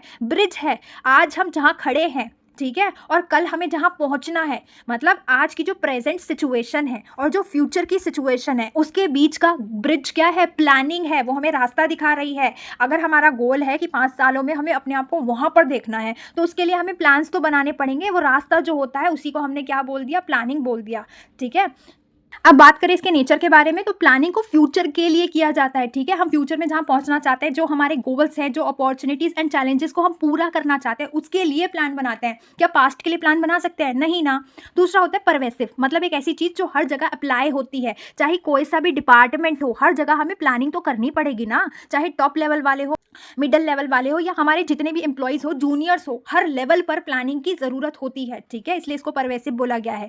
और ये एक इंटेलेक्चुअल प्रोसेस है, मतलब कि एक ऐसा प्रोसेस जिसमें बहुत ज़्यादा सोचना पड़ता है, लॉजिकली सोचना पड़ता है, केयरफुली एनालाइज करना पड़ता है चीज़ों को, तभी हम एक बेहतर फैसला निकाल पाते हैं। ठीक है, अगर आपको टाइम टेबल बनाना है तो ऐसी थोड़ी ना बना लोगे। आप पहले देखोगे सब्जेक्ट कितने हैं, मेरे पास कितना टाइम है, कितने महीने रह गए हैं, तो मतलब बहुत ज़्यादा दिमाग लगाना पड़ता है। इसमें हमारी मेंटल एक्सरसाइज हो जाती है। ठीक है, चौथा है डायनामिक। डायनामिक का मतलब होता है जिसमें चेंजेस आते रहते हैं। अगर हो सकता है कल को सिचुएशन बदली तो प्लानिंग भी तो बदली जा सकती है ना। आपने प्लान बनाया था कि कल घूमने जाएंगे, लेकिन हो सकता है कल को बहुत तेज बारिश हो जाए, तो आप अपना प्लान चेंज भी तो कर सकते हो। तो प्लानिंग क्या है, डायनामिक है। ऐसी बिजनेस वाले भी कर सकते हैं। वो सोच रहे थे कल क्या करेंगे, हम उस वाली कंपनी के साथ कॉन्ट्रैक्ट करेंगे, पर हो सकता है उन्हें और ज़्यादा अर्जेंट काम आ जाए। तो प्लानिंग डायनामिक होती है, जो आए दिन बदल सकती है। अब हमारा टॉपिक है प्रोसेस ऑफ प्लानिंग, मतलब कि प्लानिंग करते वक्त कौन कौन से स्टेप्स को फॉलो करना पड़ता है, वो कौन कौन से स्टेप्स होते हैं जो प्लानिंग में लेने पड़ते हैं। तो जैसे एग्जांपल से समझते हैं, जैसे मान लेते हैं हिना का ना एक फैशन स्टोर है, जिसकी जो सेल्स है वो घटती जा रही है, घटती जा रही है, घटती जा रही है, जिसके लिए हिना क्या चाहती है, प्लानिंग करना चाहती है। तो सबसे पहले वो कौन कौन से स्टेप्स लेगी प्लानिंग को करने के लिए। सबसे पहले ना वो प्लान को बनाने के लिए ही प्लानिंग करेगी। कहने का मतलब सबसे पहले वो अपने मैनेजमेंट से बात करेगी, उनको समझाएगी प्लानिंग की कितनी इंपॉर्टेंस है। ठीक है, फिर मीटिंग कंडक्ट करी जाएगी, ट्रेनिंग टीम, प्लानिंग टीम, इन सबको बनाया जाएगा, क्योंकि इन्हें प्लानिंग करनी है ना, इसलिए तो हम ये टीम बना रहे हैं। तो अपने स्टाफ से हिना ने बहुत अच्छे से मीटिंग कर ली, बात कर ली, कि उन्हें बता दिया कि हमें क्या करना है, अपनी सेल्स को बढ़ाना है। तो प्लानिंग को करने के लिए हमने क्या बना लिया, प्लान बना लिया। फिर हिना क्या करेगी, इंटरनल सिचुएशंस को देखेगी, बिजनेस के अंदर झांक कर देखेगी, पूरे बिजनेस को अच्छे से स्कैन करेगी कि उसकी स्ट्रेंथ क्या है, वीकनेस क्या है, उसका स्टाफ अच्छा है या नहीं है, उसके पास पैसा है, उसके पास अच्छे प्रोडक्ट्स हैं, उसकी जो शॉप की लोकेशन है वो अच्छी है, फैसिलिटीज़ अच्छी है या नहीं है। ठीक है, उसका प्रमोशन वगैरह वीक तो नहीं है, स्टाफ को कस्टमर के साथ डील करना आता है या नहीं आता, ये सारी चीज़ों को उसने देख लिया। अब वो देखेगी एक्सटर्नल एनवायरनमेंट को, मतलब बाहर का जो एनवायरनमेंट है, उसके कस्टमर कौन कौन है, कॉम्पिटिटर कितने हैं, मार्केट में क्या ट्रेंड चल रहा है, गवर्नमेंट ने कोई ऐसा रूल्स रेगुलेशन तो नहीं बना दी जिससे उसके बिजनेस पर बात आ जाए, उसका बिजनेस खराब हो जाए, टेक्नोलॉजी तो अपग्रेड नहीं हुई। ये सारी चीज़ें हिना चेक करने वाली है। ठीक है, उसने देख लिया कि सामने जो कॉम्पिटिटर है ना भाई, डिस्काउंट ऑफर कर रहा है, तो उसने डिसाइड कर लिया कि मेरे में क्या कमियां हैं और क्या स्ट्रेंथ है। ठीक है, अब वो एरिया डिसाइड करेगी जिस जिस एरिया में प्लानिंग करने की ज़रूरत है। ठीक है, तो उसने ये पाया कि हमारा जो प्रमोशन करने का तरीका है ना, वो बहुत ज़्यादा इंप्रूव करने की ज़रूरत है, बहुत ज़्यादा ही वीक है। हमें फेस्टिवल कलेक्शन लाने पड़ेंगे, क्योंकि त्यौहार आ रहे हैं, कस्टमर को बेटर सर्विस प्रोवाइड करनी पड़ेगी। इन सारी चीज़ों को करने के बाद ही सेल्स बढ़ सकती है। तो जिस भी एरिया में उसे कमी लगी उसके रिगार्डिंग उसने प्लान्स बना लिए, ठीक है। अब उसके पास बहुत सारे प्लान्स हैं, ठीक है। उसके पास बहुत सारे अल्टरनेटिव है, रास्ते हैं अपने सेल्स को बढ़ाने के लिए। हो सकता है वो 20% डिस्काउंट दे दे, हो सकता है वो इंस्टाग्राम पर ऐड चलवा दे, हो सकता है वो ऑनलाइन डिलीवरी स्टार्ट कर दे, ठीक है, या फिर फेस्टिव एग्जीबिशन वगैरह, मेला वगैरह लगा ले, ठीक है। तो उसके पास बहुत सारे रास्ते हैं। अब क्या कर रही है, हर एक रास्ते को चूज़ करने के लिए कंपेयर कर रही है कि कौन सा फ़ायदेमंद रहेगा या नहीं रहेगा। इवैल्यूएट कर रही है, सबके फ़ायदे और नुकसान देख रही है। कौन से रास्ते को चूज़ करने के बाद हिना को सबसे ज़्यादा फ़ायदा होने वाला है, तो उसने अच्छे से कंपेयर करने के बाद डिसाइड कर लिया और यहाँ पे प्लान्स को फॉर्मुलेट कर दिया, ठीक है। लॉन्ग टर्म गोल को छोटे छोटे प्लान्स में डिवाइड कर लिया। एक बड़ा गोल को पूरा करने के लिए, सेल्स बढ़ाने के लिए उसने छोटे छोटे गोल्स बना लिए, छोटे छोटे प्लान्स बना लिए। उसने सोचा कि 1 महीने तो हम इंस्टाग्राम पर ऐड चलाने वाले हैं जमकर। दूसरा उसने सोचा कि फेस्टिवल कलेक्शन लाने वाले हैं। तीसरा उसने सोचा कि भैया हम तो डिस्काउंट ऑफर करने वाले हैं। यहाँ क्या करेगी, लास्ट वाले पॉइंट में इन प्लान को एग्जीक्यूट कर देगी, इंप्लीमेंट कर देगी। यहाँ से डिस्काउंट देना शुरू कर देगी, इंस्टाग्राम पे ऐड चलाना शुरू कर देगी। तो यहाँ पर प्लान को इंप्लीमेंट कर दिया। तो ये सारे स्टेप्स फॉलो करने पड़ते हैं जब हम प्लानिंग कर रहे होते हैं। अब प्लानिंग के प्रिंसिपल्स के बारे में बात करते हैं। तो पहला प्रिंसिपल कहता है कि मैनेजमेंट का इंटरेस्ट भी जरूर होना चाहिए। ऐसा नहीं है कि एम्प्लॉय को तो बोलते जा रहे हो सेल्स बढ़ाओ सेल्स बढ़ाओ सेल्स बढ़ाओ, लेकिन खुद का इंटरेस्ट ही नहीं है, खुद कुछ कर नहीं रहे हो। सबसे पहले तो आपको ही सोचना पड़ेगा ना अपने स्टोर के बारे में कि आपको कौन कौन से प्लान लेकर आने हैं, क्या क्या चीज़ें करनी है, ठीक है। तभी तो आप अपने एम्प्लॉय को गाइड कर पाओगे। तो मैनेजमेंट का इंटरेस्ट होना ज़रूरी है। तो प्लानिंग कहाँ से शुरू होनी चाहिए, टॉप मैनेजमेंट से शुरू होनी चाहिए। दूसरा प्रिंसिपल होता है लॉन्ग रेंज व्यू का, मतलब हमें दूर की सोचनी चाहिए, दूर की देखनी चाहिए। आज जो हम फैसला ले रहे हैं उससे फ्यूचर रिजल्ट क्या होने वाले हैं, फ्यूचर में क्या अच्छी चीज़ें होंगी, क्या बुरी चीज़ें होंगी, क्या वो हमारे बिजनेस को इफेक्ट करेंगी या नहीं करेंगी, वो भी हमें सोचना है। आज तो हम क्योंकि कुर्तीस बहुत बिक रही है तो हम सस्ता कपड़ा लाके जल्दी जल्दी बेच रहे हैं, लेकिन क्या इससे हम लॉन्ग टर्म तक मार्केट में सर्वाइव कर पाएंगे अगर ऐसी ही खराब क्वालिटी का प्रोडक्ट अपने कस्टमर को बेचते रहेंगे। तो हमें सोच कर चलना है कि फ्यूचर रिजल्ट क्या हो सकता है। तीसरा, हमें हमेशा ऐसे प्लान बनाने चाहिए जो ऑर्गेनाइजेशन के ऑब्जेक्टिव को पूरा करने के लिए हो, ठीक है। अगर कोई भी उनका गोल से कनेक्शन नहीं है ना, तो फिर वो प्लान किसी फायदे के नहीं है। चौथा प्रिंसिपल है, सबसे पहले हमें प्लानिंग को प्रिमेसी देनी है, मतलब कि इंपॉर्टेंस देनी है। आपको तो पता ही है मैनेजमेंट के जितने भी फंक्शंस परफॉर्म किए जाते हैं उसमें से सबसे पहले प्लानिंग की जाती है। तो प्लानिंग सबसे इंपॉर्टेंट फंक्शन माना जाता है। अब हमारे टॉपिक का नाम है डिसीजन मेकिंग। नाम से ही समझो डिसीजन मेकिंग, मतलब कि डिसीजन लिया जा रहा है। मान लेते हैं हमारे पास एक प्रॉब्लम है, उस प्रॉब्लम को सॉल्व करने के लिए हमारे पास 3 ऑप्शंस हैं, option A, option B, option C. तो जब हमारे पास इतने सारे ऑप्शंस हैं, उनमें से सारे ऑप्शन को कंपेयर करते हुए एक बेस्ट को जब हम चूज करते हैं, बेस्ट कोर्स ऑफ एक्शन चुनते हैं, तो उसे क्या कहते हैं, डिसीजन मेकिंग। डिसीजन मेकिंग अगर मैं एक लाइन में कहूँ तो सही सोच समझ कर चॉइस करना ही डिसीजन मेकिंग होता है, ठीक है। अब देखो ये डिसीजन मेकिंग का प्रोसेस दे रखा है जिसको अभी हम नेक्स्ट पेज पर पढ़ने वाले हैं। और देखो डिसीजन मेकिंग से क्या होता है, जब हम सही फैसला चुनते हैं, ठीक है, बेस्ट कोर्स ऑफ एक्शन चुनते हैं, तो ऑर्गेनाइजेशन की जो प्रॉब्लम है वो सॉल्व हो पाती है, हमारे रिसोर्सेज अच्छे से यूज हो पाते हैं और कंपनी अपने ऑब्जेक्टिव को सक्सेसफुली अचीव कर पाती है। चलो अब डिसीजन मेकिंग का प्रोसेस पढ़ लेते हैं। तो डिसीजन मेकिंग प्रोसेस में अलग अलग स्टेप्स दिए गए हैं। तो पहला स्टेप होता है प्रॉब्लम को पहचानना। तभी तो हम एक अच्छा फैसला ले सकते हैं जब हमें प्रॉब्लम पता होगी। तो सबसे पहले प्रॉब्लम क्या है उसको रिकॉग्नाइज करो, एक्चुअल प्रॉब्लम को पहचानो। हमें प्रॉब्लम क्लियरली डिफाइन होनी चाहिए। अच्छा हमारी सेल्स गिर रही है तो प्रॉब्लम क्या है, सेल्स गिरना है। फिर हम क्या करेंगे, उसके लिए अलग अलग ऑप्शन सर्च करेंगे, अलग अलग अल्टरनेटिव सर्च करेंगे, A option, B option, C option, D option की सेल्स को कैसे बढ़ाया जा सकता है, उसके क्या क्या सॉल्यूशन निकल के आ सकते हैं। ऐड चला सकते हैं, ऑफर दे सकते हैं, नए नए प्रोडक्ट को लॉन्च कर सकते हैं, इनसे हमारी सेल्स बढ़ सकती है, ठीक है। अब हम इन सारे ऑप्शन को इवैल्यूएट करेंगे, आपस में कंपेयर करेंगे कि सबके क्या फायदे हैं और क्या नुकसान है, और उसको अगर हम चूज करते हैं तो उसमें कितनी कॉस्ट लगने वाली है, कितना हमारा रिस्क होने वाला है, ठीक है। ये सारी चीज़ों को इवैल्यूएट करके अच्छे से एक बेस्ट फैसले को निकाल लेंगे, एक बेस्ट चीज़ को चूज कर लेंगे। तो हमने क्या कर लिया, डिसीजन मेकिंग कर लिया, ठीक है। हमने एक बेस्ट ऑप्शन को सेलेक्ट कर लिया, हमारे लिए बी ऑप्शन जो है फाइनल डिसीजन होने वाला है। हम क्या करने वाले हैं, सेल्स को बढ़ाने के लिए नए प्रोडक्ट लॉन्च करने वाले हैं, ऐसा हमने सोच लिया। अब क्या कर देंगे, उस चीज़ को इंप्लीमेंट कर देंगे, ठीक है। जो डिसीजन हमने लिया है प्रोडक्ट लॉन्च करने का उसको एक्शन में ले आएंगे और उसके लिए जो भी नेसेसरी रिसोर्सेज चाहिए होंगे, नई नई मशीनें चाहिए होंगी, नए प्रोडक्ट को बनाने के लिए रॉ मटेरियल चाहिए होगा, उसको इकट्ठा करेंगे और उस फैसले को इंप्लीमेंट कर देंगे। इंप्लीमेंट करने के बाद चेक करेंगे जो हमने फैसला लिया था सेल्स बढ़ाने का, हम क्या करने वाले थे, नए नए फ्लेवर के प्रोडक्ट को लॉन्च करने वाले थे, तो क्या उससे सेल्स बढ़ी या नहीं बढ़ी, तो ये लास्ट में हम चेक करेंगे कि सेल्स बढ़ी है या नहीं, तो उसे बोलेंगे फॉलो अप करना, ठीक है। चलिए अब हमारा नेक्स्ट टॉपिक है ऑर्गेनाइजेशन स्ट्रक्चर। देखो ये इंपॉर्टेंट नहीं है, लेकिन क्योंकि मुझे सिर्फ और सिर्फ आगे चल के आपको डिफरेंस पढ़ाने हैं अलग अलग स्ट्रक्चर के बारे में, इसलिए थोड़ा सा मीनिंग पढ़ लेते हैं कि ऑर्गेनाइजेशन स्ट्रक्चर होता क्या है।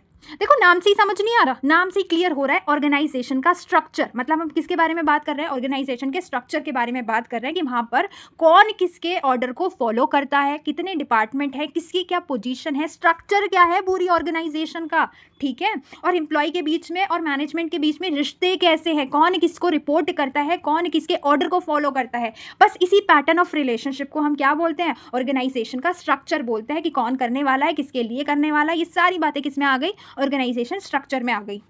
बात कर रहे हैं फॉर्मल ऑर्गेनाइजेशन और इनफॉर्मल ऑर्गेनाइजेशन के डिफरेंस के बारे में।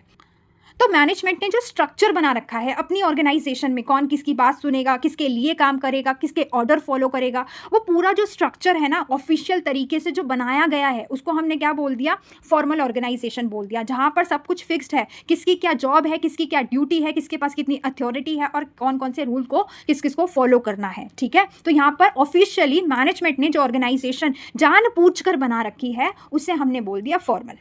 अब बात करें इनफॉर्मल के बारे में, तो आपको तो पता ही होगा, अगर ऑफिस वगैरह में आप काम करते होंगे तो एक ऑफिस के अंदर जब लंच होता है, लंच करने बैठो तो आपस में दोस्त वोस्त तो यूं ही बन जाते हैं ना, एक ग्रुप फॉर्म हो जाता है, ठीक है। तो फॉर्मल ऑर्गेनाइजेशन के अंदर एक ग्रुप बन जाता है जिसमें बातचीत होती है, दोस्त बन जाते हैं, आपस में एक दूसरे से बात कर लेते हैं, किसी भी टॉपिक पर कैजुअली बात कर लेते हैं, ठीक है।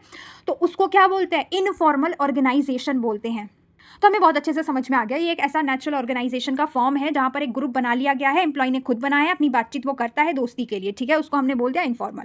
और यहाँ पे हमें पता है कि ये मैनेजमेंट ने बनाया काम को करने के लिए, सबको सबकी ड्यूटी बता दी, कौन किसके अंडर आएगा, कौन किसको रिपोर्ट करेगा, ठीक है। चलिए अब इसके डिफरेंस के बारे में पढ़ लेते हैं। तो हमें समझ में आ गया इसको किसने बनाया, मैनेजमेंट ने, इसको किसने बनाया, एम्प्लॉयज़ ने, ठीक है। ये क्यों बनाया गया है, ताकि सब लोग अपना काम करें, ऑर्गेनाइजेशन के गोल पूरे हो सके। और ये क्यों बनाया गया, ये दोस्ती यारी में अपने आप बन जाता है, खाना वाना खा रहे हैं, आपस में बातें कर ली, गॉसिप्स कर लिए, मनोरंजन हो गया, ठीक है। और इसका स्ट्रक्चर क्या होता है, यहाँ पे फिक्स्ड रूल होते हैं, प्रॉपर हायरार्की होती है, कौन किसके आदेश को मानने वाला है, कौन किसको रिपोर्ट देने वाला है, ये सारी चीज़ें फिक्स्ड है, रूल्स रेगुलेशन यहाँ पे फिक्स्ड है। लेकिन यहाँ पर कोई भी रूल फिक्स नहीं होता, ये तो खुद एम्प्लॉय ने अपने आप बना लिया है, ठीक है। यहाँ पर फॉर्मल कम्युनिकेशन होती है, बिजनेस के रिलेटेड कम्युनिकेशन होती है कि अच्छा ये वाला टारगेट पूरा करना है, डेडलाइन दी जाती है, मैनेजर डेडलाइन देगा कि तुम्हें इतना इतना काम करना है, ऐसे ऐसे करना है, अगर तुम्हें लीव लेनी होगी तो उसके लिए भी प्रॉपर प्रोसेस को फॉलो करना पड़ेगा। तो यहाँ पर जो कम्युनिकेशन हो रही है वो फॉर्मल हो रही है, लेकिन यहाँ पर तो हम कुछ भी बातें कर सकते हैं। तुझे पता चला प्रिया की ना शादी हो रही है, वो भी उसके एक्स के साथ, हाँ ये होती है इनफॉर्मल कम्युनिकेशन जो अपने आप ग्रुप में हो जाती है, ठीक है। चलिए अब बात कर लेते हैं थोड़ा सी डिफरेंस के बारे में। देखो 3 टाइप्स के बारे में पढ़ने वाले हैं हम, 3 टाइप के स्ट्रक्चर के बारे में पढ़ने वाले हैं। ऑर्गेनाइजेशन के अंदर 3 टाइप्स के स्ट्रक्चर, एक होता है फंक्शनल, एक होता है लाइन, एक होता है लाइन एंड स्टाफ ऑर्गेनाइजेशन, ठीक है। चलो अब मैं तीनों को बहुत अच्छे से, बहुत प्यार से, मज़ेदार तरीके से पढ़ाती हूँ। अब देखो नाम से ही समझ में आ रहा है, जो ऑर्गेनाइजेशन बहुत ज़्यादा बड़ी होती है, जिसमें बहुत सारा काम होता है, बहुत सारे फंक्शन होते हैं, ठीक है, तो उसके स्ट्रक्चर को ईजी बनाने के लिए हम फंक्शन वाइज अपने ऑर्गेनाइजेशन स्ट्रक्चर को डिवाइड कर देते हैं। कहने का मतलब हर काम को करने के लिए अलग अलग डिपार्टमेंट बना देते हैं, ठीक है। जैसे हमने फाइनेंस के लिए जितना भी पैसों वाला काम होगा वो फाइनेंस डिपार्टमेंट संभालेगा, मार्केटिंग से रिलेटेड कोई काम होगा मार्केटिंग डिपार्टमेंट संभालेगा, ठीक है। एचआर वाले जितने भी काम होते हैं ना, एम्प्लॉयज़ को लेकर आना, उनका सिलेक्शन करना, वो एचआर डिपार्टमेंट संभाल लेगा, और प्रोडक्शन से रिलेटेड काम प्रोडक्शन डिपार्टमेंट संभाल लेगा। मतलब हर काम को करने के लिए हमने अलग अलग डिपार्टमेंट बना दिया, और उस डिपार्टमेंट को संभालने के लिए उसमें एक हेड बना दिया, ठीक है, जिसको हम क्या बोलते हैं, एक्सपर्ट मैनेजर बोलते हैं। तो मतलब हर एक डिपार्टमेंट का क्या है, एक एक्सपर्ट मैनेजर है, हेड है, जो उस पूरे डिपार्टमेंट को संभालने वाला है। तो समझ में आया, फंक्शन के हिसाब से हमने अपनी ऑर्गेनाइजेशन को डिवाइड कर दिया है, छोटे छोटे टुकड़ों में तोड़ दिया है, जिससे काम जो है वो आसान हो जाए, ठीक है। और उसमें एक हेड भी प्लेस कर दिया है कि वो पूरे डिपार्टमेंट को संभाल ले। अब बात करें लाइन ऑर्गेनाइजेशन के बारे में, तो लाइन ऑर्गेनाइजेशन देखो नाम से ही समझो, इसमें कैसा स्ट्रक्चर होने वाला है, लाइन, एक लाइन की फॉर्म में स्ट्रक्चर होने वाला है। जैसे जो ऑर्गेनाइजेशन बहुत बड़ी नहीं होती, जिसमें ज़्यादा काम नहीं होता ना, उसमें ना एक लाइन लाइन के थ्रू काम हो जाता है। कहने का मतलब ये ओनर भाई साहब हो गए, ठीक है, इनके अंडर में मैनेजर आ गए, मैनेजर के अंडर में सुपरवाइजर आ गए, सुपरवाइजर के अंडर में सारे वर्कर आ गए, ठीक है। तो हमें समझ में आ गया कि यहाँ पर जो स्ट्रक्चर है वो लाइन वाइज है, ठीक है। यहाँ पर अथॉरिटी सबसे ज़्यादा इनके पास होगी, फिर उससे कम अथॉरिटी इनके पास होगी, ऐसे ही काम को बांटा जा रहा है, काम को किया जा रहा है। एक लाइन वाइज स्ट्रक्चर है, उसको हमने बोल दिया लाइन ऑर्गेनाइजेशन। एक होती है लाइन एंड स्टाफ। देखो ये जो लाइन वाली है ना वो ही इसमें भी होती है, लाइन में ही होती है, लेकिन यहाँ पर ना बीच बीच में एक्सपर्ट्स होते हैं। बीच बीच में क्या होते हैं? एक्सपर्ट होते हैं। जैसे कि यहाँ पर, जैसे कि ये लाइन में यहाँ पर और यहाँ पर एक्सपर्ट होंगे, ठीक है। एक्सपर्ट होंगे जो ओनर को गाइड करने का काम करेंगे, ठीक है, ओनर को सही फैसला लेने का काम करेंगे, क्योंकि एक्सपर्ट तो एक्सपर्ट होता है। HR एक्सपर्ट होगा जो हायरिंग प्रोसेस में मदद कर रहा होगा, एक फाइनेंस का एक्सपर्ट होगा जो बजट बनाने में मदद कर रहा होगा, एक लीगल एक्सपर्ट होगा जो रूल्स रेगुलेशन के बारे में, सारे लॉ के बारे में समझा रहा होगा ओनर को, जिससे क्या होता है काम और ज़्यादा परफेक्ट तरीके से होता है, क्योंकि अब हमारे पास एक्सपर्ट है सलाह मशवरा के लिए, ठीक है।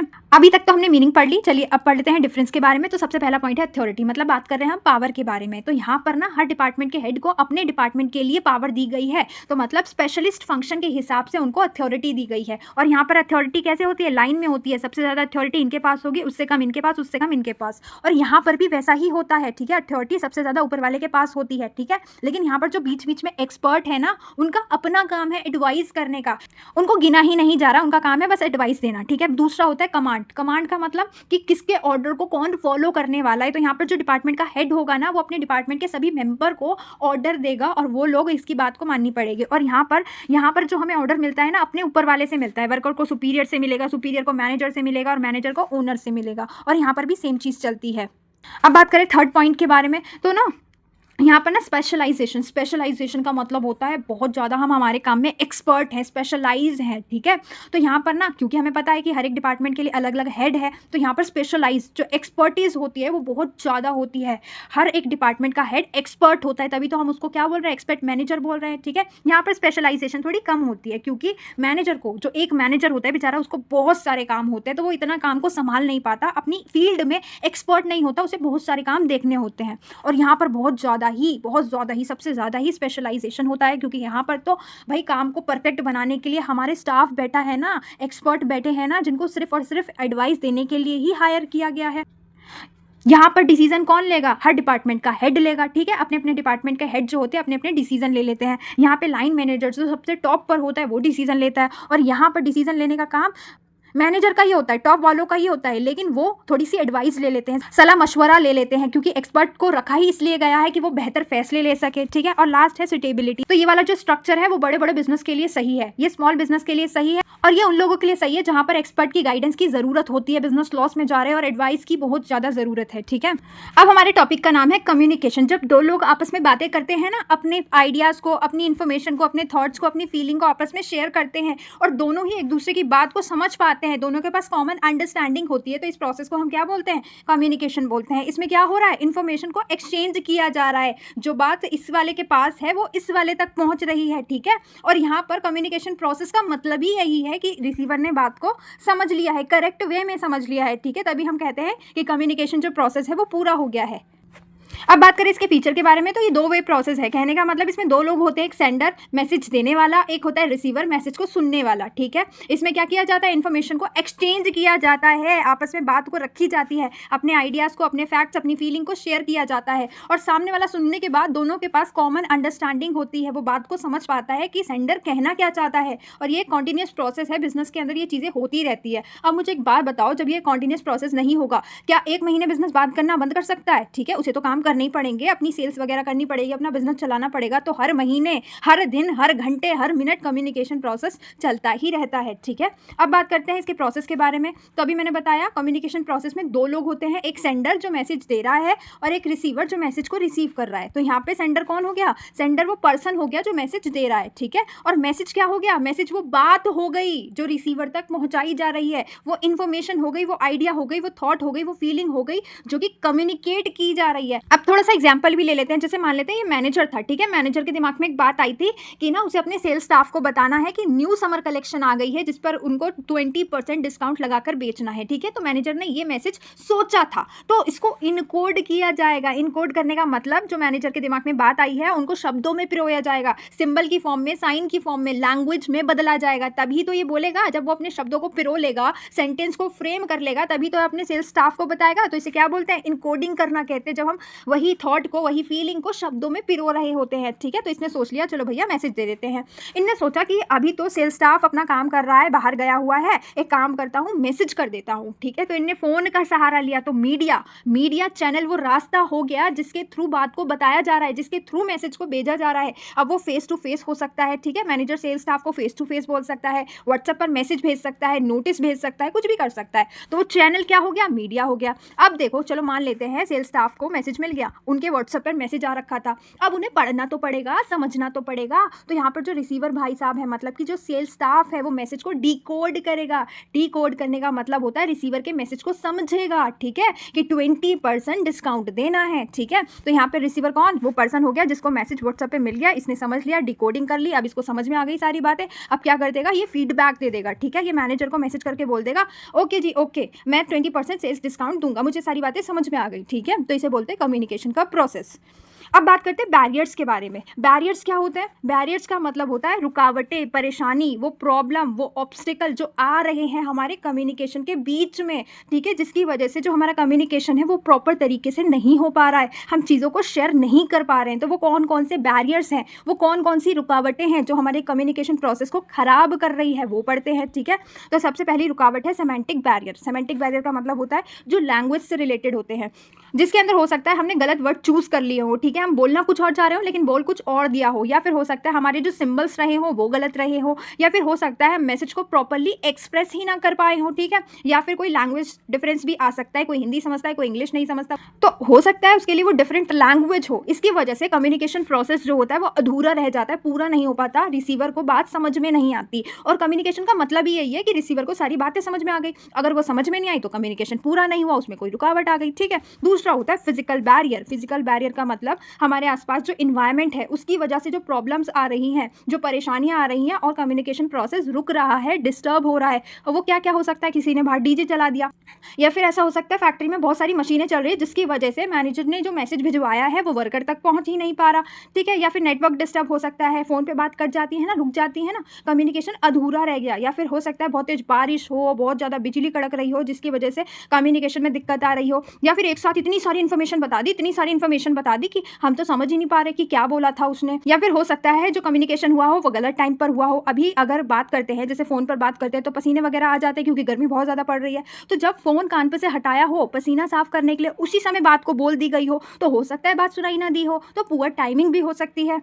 या फिर ऐसा हो सकता है गलत चैनल का इस्तेमाल किया हो सकता है सामने वाले के पास रिचार्ज वगैरह नहीं है लेकिन मैसेज को कहाँ भेज दिया? व्हाट्सएप ग्रुप पे भेज दिया, तो वो 2 दिन तक ओपन ही नहीं कर पाया। या फिर दूर होने की वजह से, लॉन्ग डिस्टेंस की वजह से इंटरनेट वगैरह बहुत ज़्यादा स्लो हो सकता है। ये सारे फिजिकल बैरियर्स होते हैं, एनवायरनमेंट की वजह से आ रहे होते हैं जो हमारे कम्युनिकेशन प्रोसेस को खराब करते हैं, ठीक है? अब जो हमारा तीसरा है वो है हमारे साइकोलॉजिकल बैरियर्स। मतलब अब हम ठीक नहीं है, अब हमारी हेल्थ ठीक नहीं है, हम बात कर रहे हैं अपनी फिजिकल कंडीशन के बारे में, अपनी इमोशनल कंडीशन के बारे में, हमें बहुत ज़्यादा स्ट्रेस है, एंजाइटी है, या फिर हम किसी चीज़ को नेगेटिव लेते हैं या पॉजिटिव लेते हैं। हमारा एटीट्यूड भी बताता है कि हमें बात सुननी है, समझनी है या नहीं सुननी। जैसे एग्जाम्पल देती हूँ, ठीक है? अब क्या हुआ, मैनेजर हमें बात बताया जा रहा है लेकिन घर में हमारे इतनी प्रॉब्लम चल रही थी जिसकी वजह से हम मैनेजर की बात को सुन ही नहीं पा रहे, ध्यान ही नहीं लगा पा रहे। तो जब ध्यान नहीं होता ना, बात समझ में नहीं आती है, ठीक है?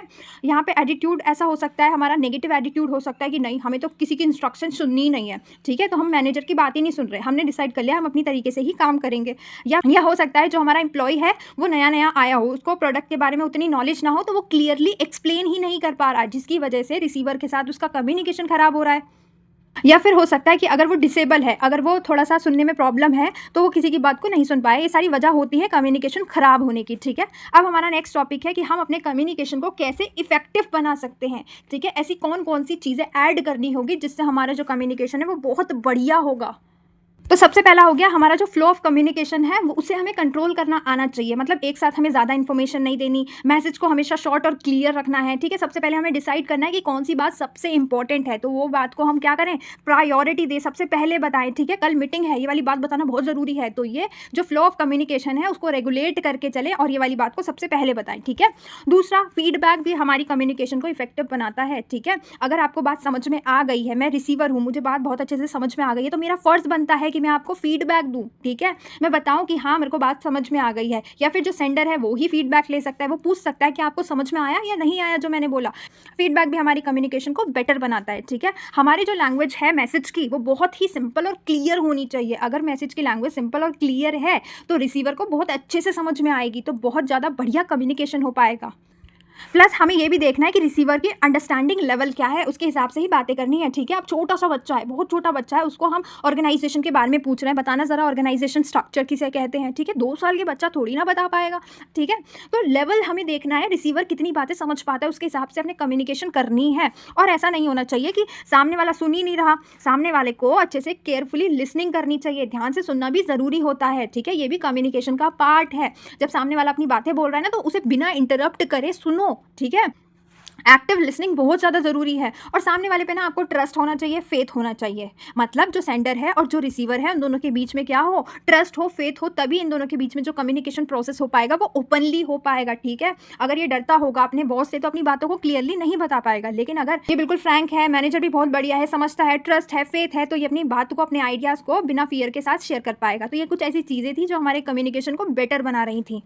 अब हमारे टॉपिक का नाम है लीडरशिप। लीडरशिप एक ऐसा प्रोसेस है जिसमें जो हमारे लीडर भाई साहब हैं वो पूरी टीम को लीड कर रहे हैं, ठीक है। उन्हें समझा रहे हैं, उन्हें गाइड कर रहे हैं। जो लीडर होता है ना, लीडर, वो लोगों को समझाता है, इन्फ्लुएंस करता है, उन्हें सही रास्ता दिखाता है, उनके अंदर काम करने के जोश को पैदा करता है, ताकि वो एक कॉमन गोल के लिए काम कर सके, वो जो टीम है ना एक साथ मिलकर टारगेट को पूरा कर सके, ठीक है। तो एक लीडर क्या कर रहा है, वो एक डायरेक्शन दिखा रहा है। अगर उन्हें प्रॉब्लम आ रही है, टीम को कोई भी प्रॉब्लम आ रही है, तो उन्हें सपोर्ट प्रोवाइड कर रहा है और उनके लिए इंस्पिरेशन है, क्योंकि वो हर वक्त अपनी टीम को मोटिवेट करता है, उनका कॉन्फिडेंस लेवल बढ़ाता है, ठीक है। तो लीडरशिप से क्या हो रहा है कि सब लोग मिलजुल कर काम कर रहे हैं, टीम वर्क बढ़ रहा है, साथ में लोगों का कॉन्फिडेंस बढ़ रहा है, और इससे ऑर्गेनाइजेशन की जो परफॉर्मेंस है वो भी इंप्रूव हो पा रही है। और जब साथ में सब लोग मिलकर काम कर रहे हैं हंसी खुशी, तो एक पॉजिटिव वर्क कल्चर क्रिएट हो पा रहा है। लोगों के बीच में आपस में ट्रस्ट है, भाईचारे की भावना है और कमिटमेंट है काम को पूरा करने की। अब बात करते हैं लीडरशिप के रोल के बारे में। तो लीडर का काम होता है अपनी टीम को डायरेक्शन दिखाने का, उनके लिए डेडलाइन सेट करने का, टारगेट बताने का कि वहां तक कैसे पहुंचा जा सकता है, गोल को कैसे कंप्लीट किया जा सकता है। तो वो टीम को लीड कर रहे हैं, डायरेक्शन दे रहे हैं। दूसरा कि वो अपने एम्प्लॉइज को मोटिवेट करते हैं, ठीक है। उनकी परफॉर्मेंस को इंकरेज करने के लिए बोलते हैं कि अगर किसी ने अपना सेल्स टारगेट पूरा किया तो उन्हें इतना इतना बोनस मिलेगा, ठीक है। जिससे क्या होता है, एम्प्लॉय और ज़्यादा मोटिवेट होकर काम करता है। तीसरा होता है कि उसमें टीम वर्क आता है, टीम के अंदर भाईचारा आता है, वो यूनिटी के साथ काम कर पाते हैं, ठीक है। क्योंकि लीडर क्या करता है, पूरी टीम को डिवाइड कर देता है कि तुम्हारा काम ये है, तुम्हारा काम ये है, तुम्हारा काम ये है। इससे काम क्या हो पाता है, बहुत आसान हो जाता है और साथ मिलकर सब लोग उस एक काम को पूरा कर देते हैं, वो भी जल्दी से, ठीक है। इनके बीच में कम्युनिकेशन इंप्रूव हो जाती है। क्यों हो जाती है, क्योंकि लीडर का काम है ये इंश्योर करना कि जितनी भी इंफॉर्मेशन आ रही है, चाहे टॉप लेवल वालों की तरफ से आ रही हो, कहीं से भी आ रही हो, वो क्लियरली उस टीम को बताते हैं, लीड करते हैं, सारी इन्फॉर्मेशन शेयर करते हैं। तो इससे कम्युनिकेशन क्या हो रही है, इंप्रूव हो रही है। और साथ में जो टीम है वो ऑर्गेनाइजेशन के गोल पूरे कर पाती है। क्यों कर पाती है, क्योंकि उनके पास एक लीडर है जो टीम को लीड कर रहा है। और लीडरशिप ये सारी चीजें क्यों कर रहा है, ताकि ऑर्गेनाइजेशन का गोल पूरा हो जाए। अब बात करते हैं क्वालिटीज़ के बारे में। लीडर के अंदर कौन कौन सी क्वालिटीज़ होनी चाहिए। तो सबसे पहली क्वालिटी कि वो मेंटली और फिजिकली फिट होना चाहिए, ताकि वो किसी भी तरह के स्ट्रेस को हैंडल कर सके, अच्छे से काम करवा सके और टीम को प्रॉपरली लीड कर सके, ठीक है। दूसरा होता है एम्पैथी। एम्पैथी का मतलब है वो अपने सारे मेंबर्स की, सारे टीम मेंबर्स की फीलिंग को समझे, उनकी प्रॉब्लम को समझे, उसके पास फीलिंग होनी चाहिए, ठीक है, ताकि जो टीम है ना वो उस पर भरोसा कर सके। टीम को ना लीडर पर ट्रस्ट होना चाहिए, और वो तभी होगा जब वो सारे मेंबर्स की बात को अच्छे से सुनता होगा, समझता होगा, उनके लिए एम्पैथी रखता होगा। तो इससे रिलेशनशिप अच्छा हो जाता है। प्लस तीसरा है सेल्फ कॉन्फिडेंस। लीडर जो होना चाहिए वो कॉन्फिडेंट होना चाहिए, तभी वो सारे बढ़िया डिसीजन ले सकता है और दूसरों को भी मोटिवेट कर सकता है। अगर उसके अंदर ही कॉन्फिडेंस की कमी है तो वो दूसरों को कैसे मोटिवेट करेगा। और चौथा होता है कि लीडर को भी ना सामने वाले के ओपिनियंस को ध्यान में रखना चाहिए, सिर्फ अपनी ही बात नहीं मनवानी चाहिए, सारे टीम मेंबर्स के आइडियाज़ को, सबके ओपिनियंस को कंसिडर करना चाहिए, सुनना चाहिए, तभी तो वो एक बहुत बढ़िया फैसला ले सकता है। हो सकता है किसी मेंबर का फैसला बहुत बढ़िया हो, ठीक है। पांचवा होता है नॉलेज एंड इंटेलिजेंस। कहने का मतलब लीडर के पास अच्छी खासी खासी नॉलेज होनी चाहिए, ठीक है, समझदारी होनी चाहिए कि किस प्रॉब्लम को कैसे सॉल्व किया जाता है, ताकि वो ऑर्गेनाइजेशन को सक्सेसफुल बना सके, लोगों को सही डायरेक्शन दे सके। अगर उसको ही प्रोडक्ट के बारे में अच्छी खासी नॉलेज नहीं है तो वो अपनी टीम को कैसे लीड करेगा, किस टाइम पर कौन सा डिसीजन बेहतर होने वाला है, ठीक है। तो उसके अंदर करेक्ट डिसीजन लेने की एबिलिटी होनी चाहिए, जिससे ऑर्गेनाइजेशन के गोल जो हैं इफेक्टिवली पूरे हो जाएं। तो ये सारी क्वालिटी एक लीडर के अंदर होनी चाहिए। अब हमारा नेक्स्ट टॉपिक है लीडरशिप की थ्योरीज, ठीक है। अब हम क्या पढ़ने वाले हैं, लीडरशिप की थ्योरीज के बारे में पढ़ने वाले हैं, जो कि अलग अलग थिंकर्स ने दी, अलग अलग थिंकर्स ने अपनी अपनी थ्योरी डेवलप कर दी। उन्होंने बताया कि एक अच्छा लीडर कैसे बनता है, किन चीज़ों पर डिपेंड करता है। तो सबसे पहली थ्योरी है ट्रेड थ्योरी। ट्रेड थ्योरी के अकॉर्डिंग ये बोला गया है कि एक अच्छे लीडर के अंदर ना सारी क्वालिटी जन्म से ही होती हैं, जब से वो पैदा होता है ना उसके अंदर वो सारी क्वालिटीज़ ऑलरेडी होती हैं, तभी वो एक अच्छा लीडर बन पाता है, उसकी ट्रेड की वजह से, उसके गुणों की वजह से, ठीक है। कि जो फिजिकल स्ट्रेंथ है, ऑनेस्टी है, कॉन्फिडेंस है, उसकी जो इंटेलिजेंस है, उसके अंदर जो डिसीजन मेकिंग एबिलिटी है, ये कुछ ऐसे इंपॉर्टेंट ट्रेड्स हैं जो उसके अंदर बचपन से ही पैदा होते ही आ गए हैं, जिसकी वजह से वो टीम को लीड कर पा रहा है, चला पा रहा है, ठीक है। और साथ में ये भी बोला गया है कि ज़रूरी नहीं है ये सारी क्वालिटी सबके अंदर मिल ही जाएंगी, प्रॉपर वे में मिल ही जाएंगी। हो सकता है किसी के अंदर ऑनेस्टी ज़्यादा हो, किसी के अंदर इंटेलिजेंसी ज़्यादा हो, है ना। तो अलग अलग ट्रेट हो सकते हैं, कोई भी फिक्स्ड यूनिवर्सल लिस्ट नहीं है कि ये वाले ट्रेट तो होने ही चाहिए एक लीडर के अंदर, ठीक है। अब बात करते हैं हमारी दूसरी थ्योरी के बारे में, जो कि है बिहेवियरल थ्योरी, ठीक है। बिहेवियरल थ्योरी ना ट्रेड थ्योरी को गलत बताती है। वो कहती है कि ज़रूरी नहीं है कि एक लीडर बनने के लिए जन्म से क्वालिटीज़ होनी चाहिए, ऐसा कुछ नहीं होता। एक पर्सन को हम अच्छा लीडर तब कह सकते हैं हम अगर देखें कि वो कैसे बिहेव कर रहा है, कैसे एक्शन ले रहा है, कैसे वो टीम को चला रहा है। मतलब यानी क्वालिटीज़ मैटर नहीं करती यहाँ पे, क्वालिटीज़ ज़्यादा इंपॉर्टेंट नहीं है, इंपॉर्टेंट है कि वो टीम को कैसे लीड कर पा रहा है, कैसे चला पा रहा है, कैसे बात करता है, कैसे गाइड करता है, कैसे काम करवाता है, ये ज़्यादा चीज़ें ज़रूरी है, ठीक है। तो यहाँ पर उसके बिहेवियर पर फोकस किया गया है कि वो कैसे बिहेव कर रहा है और कैसे एक्शन ले रहा है। वही यहाँ पे लिखा हुआ है कि टीम मेंबर के साथ उसके एक्शन कैसे हैं। खुद सोच कर देखो कौन सी थ्योरी ज़्यादा प्रैक्टिकल लगती है। आप कैसे कह सकते हो एक अच्छा लीडर कौन है, आप अच्छा लीडर तभी कह सकते हो ना उसका बिहेव देखकर, वो टीम को कैसे चला पा रहा है, ये सारी चीज़ें देखकर। तो ये प्रैक्टिकल मानी जा रही है और ट्रेड थ्योरी को प्रैक्टिकल नहीं माना जा रहा, ठीक है। यहाँ पर लीडरशिप किससे जज हो रही है, उसके एक्शन और उसके बिहेवियर से, और उसकी जो इनबोर्न ट्रेड्स हैं, क्वालिटीज़ है, उसको इग्नोर किया जा रहा है। अब हमारी तीसरी थ्योरी का नाम है सिचुएशनल थ्योरी। मतलब लीडर की जो सक्सेस है वो इस बात पर डिपेंड कर रही है क्या वो अपने आप को सिचुएशन के हिसाब से ढाल पा रहा है या नहीं ढाल पा रहा।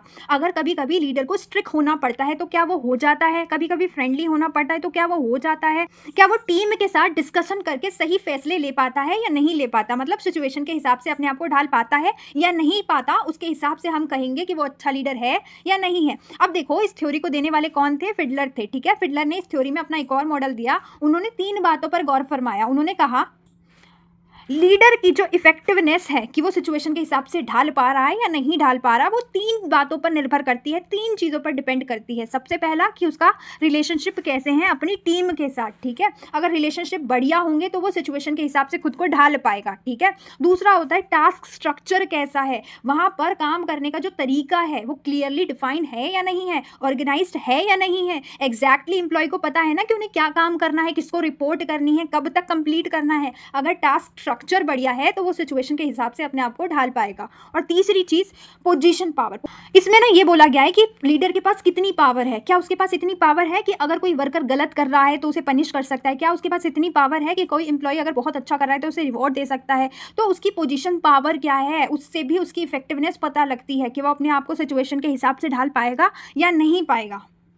अब हमारे टॉपिक का नाम है लीडरशिप स्टाइल। कहने का मतलब हर एक लीडर का ना अपनी टीम को चलाने का अपना एक स्टाइल होता है, ठीक है। वो कैसे डिसीजन लेता है, वो कैसे टीम को लीड करता है, उसका अपना अपना स्टाइल होता है। तो लीडरशिप के भी स्टाइल होते हैं। तो सबसे पहला स्टाइल है ऑटोक्रेटिक। ऑटोक्रेटिक स्टाइल में जो लीडर होता है ना वो थोड़ा अकड़ू होता है, वो किसी की नहीं सुनता, वो सिर्फ अपने ही फैसले थोप देता है टीम के ऊपर, तुम्हें पूरा करना है, बात खत्म, ठीक है। तो इस वाले स्टाइल के अंदर सारे डिसीजन कौन ले रहे हैं, लीडर भाई साहब ले रहे हैं। और वो अपने एम्प्लॉय की राय लेना, सजेशन पूछना भी जरूरी नहीं समझते। सारा कंट्रोल टीम पर किसका होता है, लीडर का होता है। लीडर क्या करता है, क्लियर इंस्ट्रक्शन देता है अपनी टीम को कि भाई मुझे 8 बजे तक सारा काम कंप्लीट चाहिए, बात खत्म। और यहाँ पे सारे एम्प्लॉयज़ को लीडर के ऑर्डर फॉलो करने पड़ते हैं। और यहाँ पे ना डिसीजन जो होता है वो थोड़ा फास्ट होता है, क्योंकि सारे फैसले कौन ले रहा है, लीडर भाई साहब ले रहे हैं। और जो सबऑर्डिनेट्स इनएक्सपीरियंस्ड होते हैं, जिनके पास ज़्यादा नॉलेज नहीं होती, ठीक है, उनकी मदद हो जाती है, क्योंकि सारा काम कौन कर रहा है, लीडर कर रहा है। सारे फैसले कौन ले रहा है, लीडर ले रहा है। अब हमारा जो दूसरा स्टाइल है डेमोक्रेटिक, नाम से ही समझो यहाँ पे डेमोक्रेसी है, मतलब पूरी टीम को कुछ ना कुछ समझा जा रहा है, सबके ओपिनियन को लिया जा रहा है, ठीक है। तो डिसीजन मेकिंग प्रोसेस में हर कोई इन्वॉल्व है, एम्प्लॉय भी और लीडर भी, ठीक है। एम्प्लॉय के सारे सजेशंस को, आइडिया को इंकरेज किया जाता है, हर कोई टीम वर्क के साथ काम करता है, मोटिवेशन आती है, जॉब सेटिस्फेक्शन मिलती है हर एक पर्सन को, सब लोग खुश हैं, ठीक है। और ये वाला स्टाइल ना ऐसी ऑर्गेनाइजेशन के लिए, ऐसी टीम के लिए सुटेबल होता है जिसमें सारे बंदे जो होते हैं एक्सपीरियंस्ड होते हैं, वो अपना फैसला ले सकते हैं, ठीक है। उन पे सारी चीज़ों को छोड़ा जा सकता है। तो यहाँ पर लीडर को ज़्यादा टेंशन नहीं होती, वो सारे काम को किस पर छोड़ देता है, वो एक्सपीरियंस पर्सन पर छोड़ देता है, अपनी सेल्स टीम पर छोड़ देता है, उसे भरोसा होता है ये तो कर ही लेंगे, ठीक है। अब हमारा तीसरा स्टाइल है लेज़े फेयर का। लेज़े फेयर में क्या होता है, ज़्यादा से ज़्यादा फ्रीडम दी जाती है एम्प्लॉयज़ को, डिसीजन लेने की पावर दी जाती है। एम्प्लॉय यहाँ पर अपना काम खुद करते हैं, सारे डिसीजन खुद लेते हैं, ठीक है। तो लीडर क्या कर रहा है कि अथॉरिटी को बांट दे रहा है, ठीक है, हर एक मेंबर को पावर दे रहा है और बांट दे रहा है कि, और उन पर ट्रस्ट भी दिखा रहा है कि आप अपना काम इंडिपेंडेंटली कर सकते हो। कहने का मतलब ये डेमोक्रेटिक से थोड़ा सा और ऊपर है, यहाँ पे ज़्यादा पावर दी जा रही है, ठीक है, कि वो अपना काम खुद कर सकते हैं। और यहाँ पर ना ज़्यादा निगरानी की ज़रूरत नहीं है, क्योंकि लीडर को पता है मेरे एम्प्लॉयज़ बहुत बढ़िया है, वो खुद ही संभाल सकते हैं सब कुछ, तो ज़्यादा निगरानी करने की भी ज़रूरत नहीं है। और ये वाला स्टाइल उनके लिए सुटेबल है जहाँ पर जो सबऑर्डिनेट्स हैं ना, हमारे जो जूनियर्स हैं, काम कर रहे हैं टीम के अंदर, वो बहुत ज़्यादा ही ट्रेंड हैं, स्किल्ड हैं, उनके पास बहुत अच्छी खासी नॉलेज है, तो ऐसे लोगों पर फैसला छोड़ा जा सकता है, ठीक है। अब बात करते हैं हमारे नेक्स्ट पॉइंट के बारे में, जो कि है थ्योरीज ऑफ मोटिवेशन। मोटिवेशन की ना कुछ थ्योरीज दी गई हैं, जो भी हमारे रिसर्चर थे, थिंकर्स थे, उन्होंने कुछ थ्योरीज डेवलप करी और अपनी बात को समझाने की कोशिश करी है। तो सबसे पहली जो थ्योरी आती है वो आती है मैस्लो नीड हायरार्की, दूसरी आती है मैकग्रेगर पार्टिसिपेशन थ्योरी, तीसरी आती है हर्ट्जबर्ग मोटिवेशन हाइजीन थ्योरी, ठीक है। अब इन तीनों ही थ्योरी को एक एक करके डिटेल में अच्छे से समझते हैं। तो सबसे पहले जो आती है वो आती है मैस्लो नीड हायरार्की थ्योरी। अब इस थ्योरी के माध्यम से जो मैस्लो थे, ठीक है, जो मैस्लो थे ना, जो व्यक्ति थे, वो समझाना चाहते हैं कैसे कोई भी काम को करने के लिए एक इंसान मोटिवेट होता है, उसकी नीड्स ही पूरी होने के बाद उसे मोटिवेशन देती हैं। मतलब अगर एक इंसान की नीड्स पूरी होती जाएंगी, उसकी ज़रूरतें पूरी होती जाएंगी, तो उसे मोटिवेशन मिलता जाएगा आगे काम करने के लिए। सबसे पहले इन्होंने बोला है कि चाहे वो एक ऑर्गेनाइजेशन का एम्प्लॉय हो, ऑर्गेनाइजेशन का एग्जांपल दिया है यहाँ पे, और चाहे एक रियल लाइफ पर्सन हो, एक इंडिविजुअल हो, सबसे पहले इंसान की जो ज़रूरत होती है वो होती है फिजियोलॉजिकल नीड। वो चाहता है कि इसकी जो बेसिक ज़रूरतें हैं, सबसे पहली नीड है कि उसकी जो बेसिक ज़रूरतें हैं वो पूरी हो जाए, तभी वो काम करने के लिए मोटिवेट होता है। तभी अगर उसकी नीड पूरी होती रहेंगी तो वो काम करने के लिए आगे बढ़ेगा। तो सबसे पहले एक नॉर्मल इंसान क्या चाहेगा कि उसे रोटी कपड़ा मकान मिल जाए, यही बेसिक ज़रूरतें होती हैं किसी भी इंडिविजुअल की। और एक ऑर्गेनाइजेशन का एम्प्लॉय क्या चाहेगा, उसे बेसिक सी सैलरी मिल जाए, मिनिमम सी सैलरी मिल जाए। तो उसकी दूसरी नीड क्या होती है, अब जब पहली नीड पूरी हो गई तो वो दूसरी बार में ये चाहेगा उसे सेफ्टी मिले, सिक्योरिटी मिले। अब वो अपने जीवन को सेफ बनाना चाहेगा, सिक्योर बनाना चाहेगा। तो ऐसे में जो नॉर्मल इंसान है वो सेविंग के बारे में सोचेगा, चलो हमें बहुत महंगाई हो रही है, हमें अपने फ्यूचर के लिए भी सेव करना चाहिए, अब हम खाने को तो मिल ही रहा है, अब हम फ्यूचर के लिए भी जोड़ लेते हैं। और एक एम्प्लॉय क्या चाहेगा, अब उसे थोड़ी सी सिक्योरिटी मिल जाए, जैसे कि पेंशन वगैरह हो गया, प्रोविडेंट फंड वगैरह हो गया, ऐसी चीज़ें अगर उसे मिलेंगी ना तो वो सिक्योर हो पाएगा अपनी जॉब को लेकर, ठीक है। फिर जब उसकी ये दूसरी ज़रूरत भी पूरी हो जाएगी तो उसकी तीसरी ज़रूरत एराइज होगी, और तीसरी ज़रूरत क्या है, सोशल नीड। अब वो ये चाहता है कि उसकी सोसाइटी से जो रिलेटेड नीड्स हैं वो पूरी हो। अब वो चाहता है चलो भाई, खाना भी खा लिया, पानी भी पी लिया, फ्यूचर के लिए भी सेव कर लिया, अब मैं शादी कर लेता हूँ, या फिर गर्लफ्रेंड बना लेता हूँ, या फिर दोस्ती कर लेता हूँ। ये सब चीज़ें वो चाहता है, वो सोसाइटी से जुड़ना चाहता है। ऐसी ऑर्गेनाइजेशन का एम्प्लॉय, जब ऑर्गेनाइजेशन में सब कुछ उसकी बेसिक ज़रूरतें पूरी हो गई, या फिर उसके लिए जॉब सिक्योर भी हो गई, तो अब वो चाहता है उसके इनफॉर्मल ऑर्गेनाइजेशन में रिश्ते बने। मतलब वो कैजुअली टॉक करना चाहता है, आपस में फ्रेंड वगैरह बनाना चाहता है ऑर्गेनाइजेशन के अंदर, क्योंकि ये भी काम करने में मोटिवेट करते हैं, मदद करते हैं, है ना। खुशहाल होना एक इंसान का बहुत ज़्यादा ज़रूरी है। अब जब उसकी सोशल नीड पूरी हो जाएगी, अब वो बढ़ेगा अपनी आगे की नीड की तरफ, स्टीम नीड की तरफ। स्टीम नीड क्या कहती है, अब ना वो बहुत ज़्यादा स्टेटस चाहता है, अब चाहता है कि लोग उसे जाने, पहचाने, समझे कि ये भी एक पर्सन है, इसका नाम ये है और ये ऐसा है। तो वो स्टेटस चाहता है, अब वो चाहता है स्टेटस को मेंटेन करना, सोसाइटी में एक स्टेटस बनाना चाहता है। जब उसने प्यार व्यार भी कर लिया तो अब वो ये चाहता है कि उसे अच्छी नौकरी या अच्छी गाड़ी मिल जाए, है ना। नॉर्मल जो इंसान है वो तो यही चाहेगा, अच्छी गाड़ी हो, अच्छा घर हो, एक स्टेटस हो, एक जॉब हो बढ़िया सी। और जो एम्प्लॉय है वो ये चाहेगा उसको प्रमोशन मिल जाए, प्रमोशन मिलेंगे तो लोग जानेंगे, ठीक है, या फिर उसने बहुत अच्छा काम किया है तो उसे अप्रिशिएट किया जाए, रिकॉग्नाइज कराया जाए। जब उसे प्रमोशन, स्पेशल स्टेटस मिल जाएगा, लोग उसे जानने पहचानने लगेंगे, अब वो अपनी लास्ट नीड की तरफ बढ़ेगा, जो कि है सेल्फ एक्चुअलाइजेशन नीड। और ये वाली नीड की तरफ बहुत कम लोग ही पहुंच पाते हैं, कुछ ही परसेंट में लोग पहुंच पाते हैं। देखो, नीड कभी भी सेटिस्फाई नहीं होती एक इंसान की, ठीक है। तो यही समझाने की कोशिश करी है मैस्लो ने। जब उसकी नीड पूरी होने लगती है तो कैसे वो मोटिवेट होकर और आगे बढ़ने की सोचता है और काम करने की सोचता है। तो सेल्फ एक्चुअलाइजेशन में अब वो अपने गोल की तरफ बढ़ेगा, ठीक है, जो उसका गोल है। जैसे कि 5 साल में मैनेजर बनना चाहता था, या तो ये मैनेजर बन जाएगा या फिर उसके लिए अब मैनेजर की पोस्ट के लिए काम करेगा, ठीक है। अब ये गोल्स को पूरा करना चाहता है। ऐसी सोसाइटी में जो भी बनना चाहता था, सीए बनना चाहता था, यहाँ पे या तो वो सीए बन जाएगा या फिर उसके लिए काम करेगा। तो ये होती है सेल्फ एक्चुअलाइजेशन नीड। यहाँ पे ना इंसान जो है ना हाईएस्ट पोटेंशियल तक पहुंच जाता है, अपने असली गोल की तरफ, अपने असली टैलेंट की तरफ बढ़ता है, ठीक है। तो ये एक पिरामिड की फॉर्म में मैस्लो ने ये नीड को समझाया है, ठीक है। अब बात करते हैं हमारी नेक्स्ट थ्योरी की, जो कि है मैकग्रेगर पार्टिसिपेशन थ्योरी। इसको देने वाले एक अमेरिकन मैनेजमेंट प्रोफेसर थे जिनका नाम था डगलस मैकग्रेगर। इन्होंने 1960 के अंदर ये थ्योरी दी थी। इस थ्योरी के माध्यम से ये मैनेजर को समझाना चाहते थे कि फोर्स से काम नहीं करवाया जा सकता, सिर्फ ट्रस्ट जीतने से ही लोग काम कर सकते हैं, मोटिवेट हो सकते हैं। ये मोटिवेशन की तो थ्योरी है, ठीक है। तो इन्होंने 2 सेट ऑफ असम्पशन को यूज़ किया था और बताया था कि एक होता है थ्योरी एक्स, एक होता है थ्योरी वाई। ये दोनों क्या होते हैं इनको अभी समझेंगे, पर मैं इससे पहले आपको ये बताना चाहती हूँ। उनका मानना ये था, ये कहते थे कि हर मैनेजर ना अपने एम्प्लॉय के बारे में अलग अलग सोचता है। अब एक जो मैनेजर है वो अपने एम्प्लॉयज़ के बारे में अलग अलग सोचता है, तो उसका अलग अलग बिहेवियर भी हो सकता है। कुछ को लगता है थ्योरी एक्स को अपनाओ, कुछ को लगता है थ्योरी वाई को अपनाओ। इस वजह से जो मैनेजर की परसेप्शन है, सिर्फ सोच है, वही डिसाइड करती है कि कौन सी थ्योरी सही है और कौन सी थ्योरी की वजह से जो एम्प्लॉयज़ हैं उनको मोटिवेट किया जा सकता है, उनको काम करने के लिए प्रेरित किया जा सकता है, उनसे काम करवाया जा सकता है। ये सिर्फ और सिर्फ मैनेजर की सोच ही डिसाइड करती है, ठीक है। तो सबसे पहले बात करते हैं ये थ्योरी एक्स क्या है। थ्योरी एक्स ऐसी है जो ये अज्यूम करके चलती है कि लोगों को ना काम करना पसंद ही नहीं होता, वो ज़बरदस्ती करते हैं, वो अपनी जिम्मेदारियों से भागते हैं, उनका कोई एम नहीं होता, वो बहुत ज़्यादा लेजी होते हैं, ठीक है।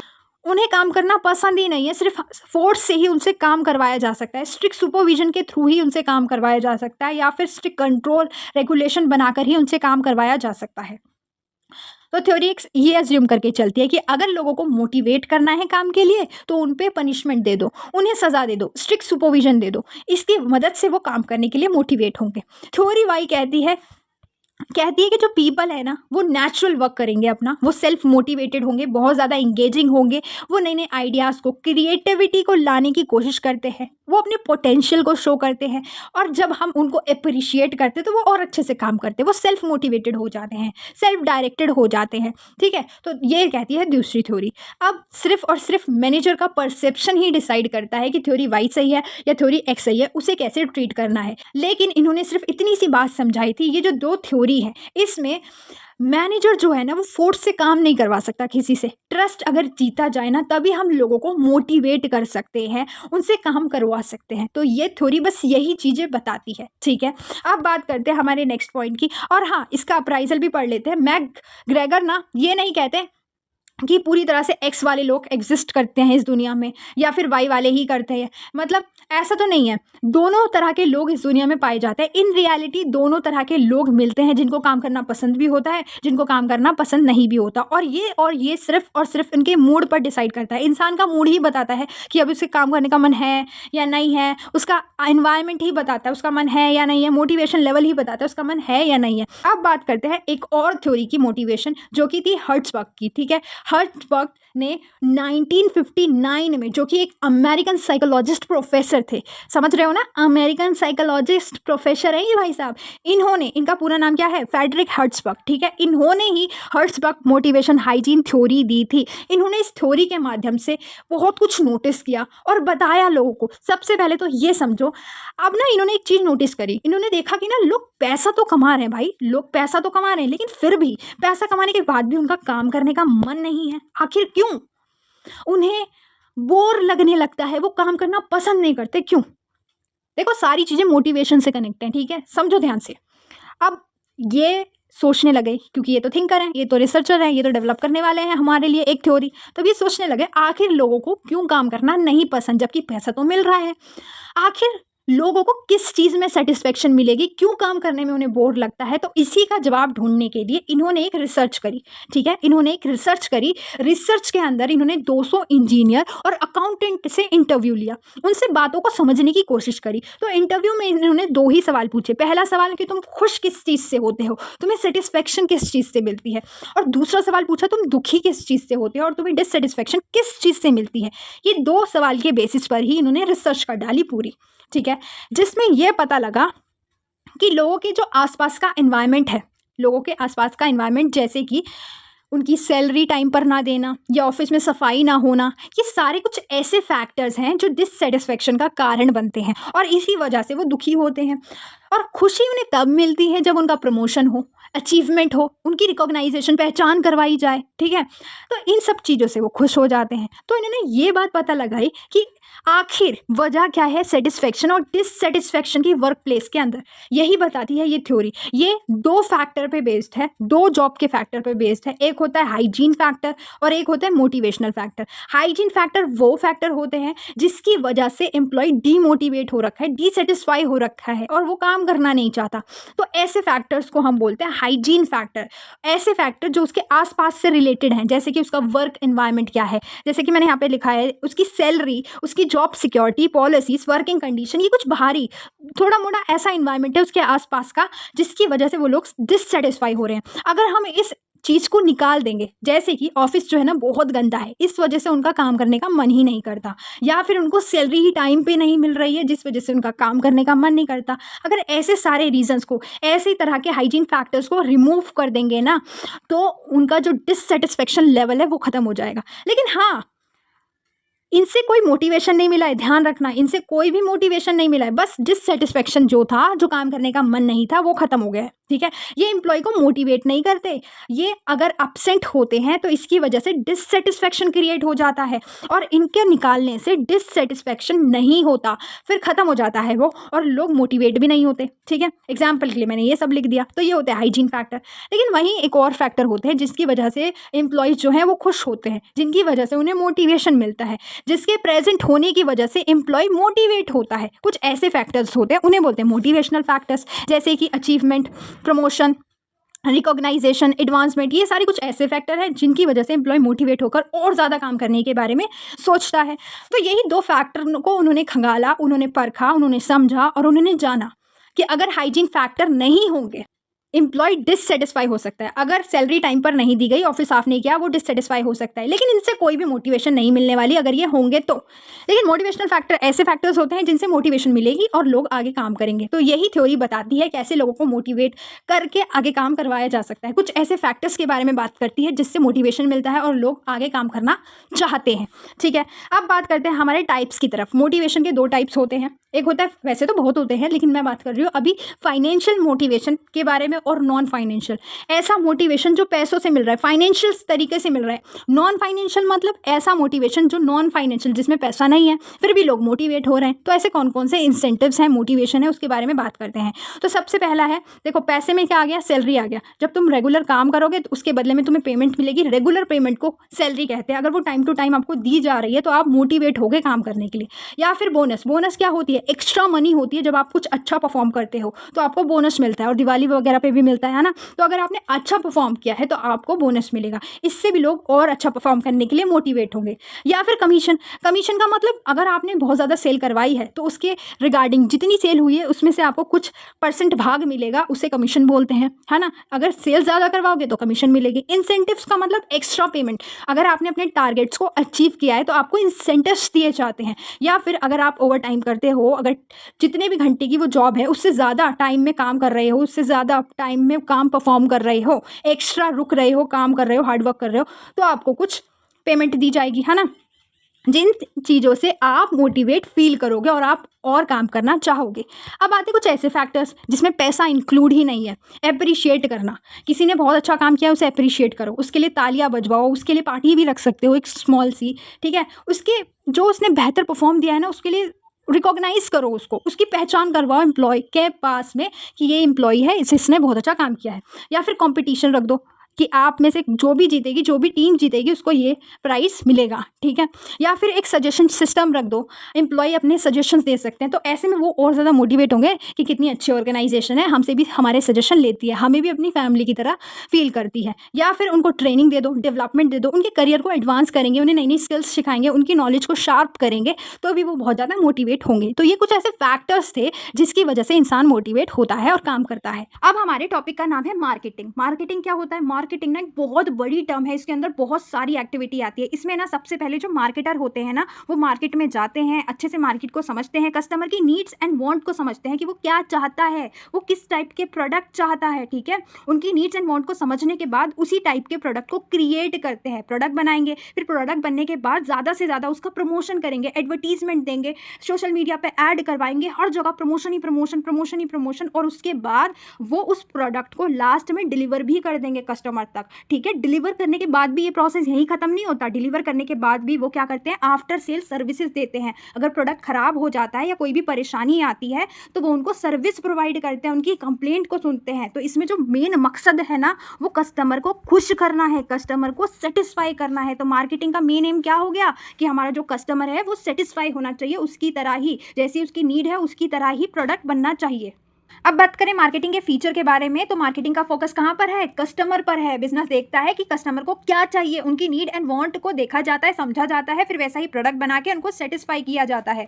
दूसरा होता है वैल्यू क्रिएशन। हम यहाँ पे क्या कर रहे हैं? वैल्यू क्रिएट कर रहे हैं अपने कस्टमर के लिए, उन्हें अच्छी क्वालिटी का प्रोडक्ट दे रहे हैं, सर्विस दे रहे हैं, ठीक है? और उनके लिए वैल्यू क्रिएट हो पा रही है, उनको लगता है कि हाँ भाई उनका पैसा वसूल हो गया। तीसरा ये एक्सचेंज प्रोसेस है, मतलब यहाँ पर कुछ एक्सचेंज हो रहा है। बायर क्या ले रहा है? गुड ले रहा है, बदले में क्या दे रहा है? पैसे दे रहा है। तो यहाँ पे दोनों का फायदा हो रहा है, दोनों कुछ ना कुछ एक दूसरे को दे रहे हैं।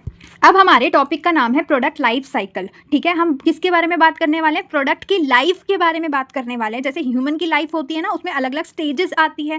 पहले ह्यूमन क्या होता है? बच्चा होता है, फिर थोड़ा सा बड़ा होता है, फिर जवान होता है, फिर बूढ़ा होता है, और फिर उनकी डेथ हो जाती है। वैसे ही होता है प्रोडक्ट के साथ भी। प्रोडक्ट की लाइफ में भी अलग अलग स्टेजेस आती हैं। उन स्टेजेस को हमने क्या बोला? प्रोडक्ट लाइफ साइकिल बोला, ठीक है? तो प्रोडक्ट की लाइफ में 4 स्टेजेस आती हैं। कौन कौन सी? सबसे पहली होती है इंट्रोडक्शन स्टेज, दूसरी होती है ग्रोथ स्टेज, तीसरी होती है मैच्योरिटी, और चौथी होती है डिक्लाइन स्टेज, ठीक है? तो इन चारों के बारे में डिटेल में पढ़ते हैं। तो सबसे पहले बात करते हैं इंट्रोडक्शन के बारे में।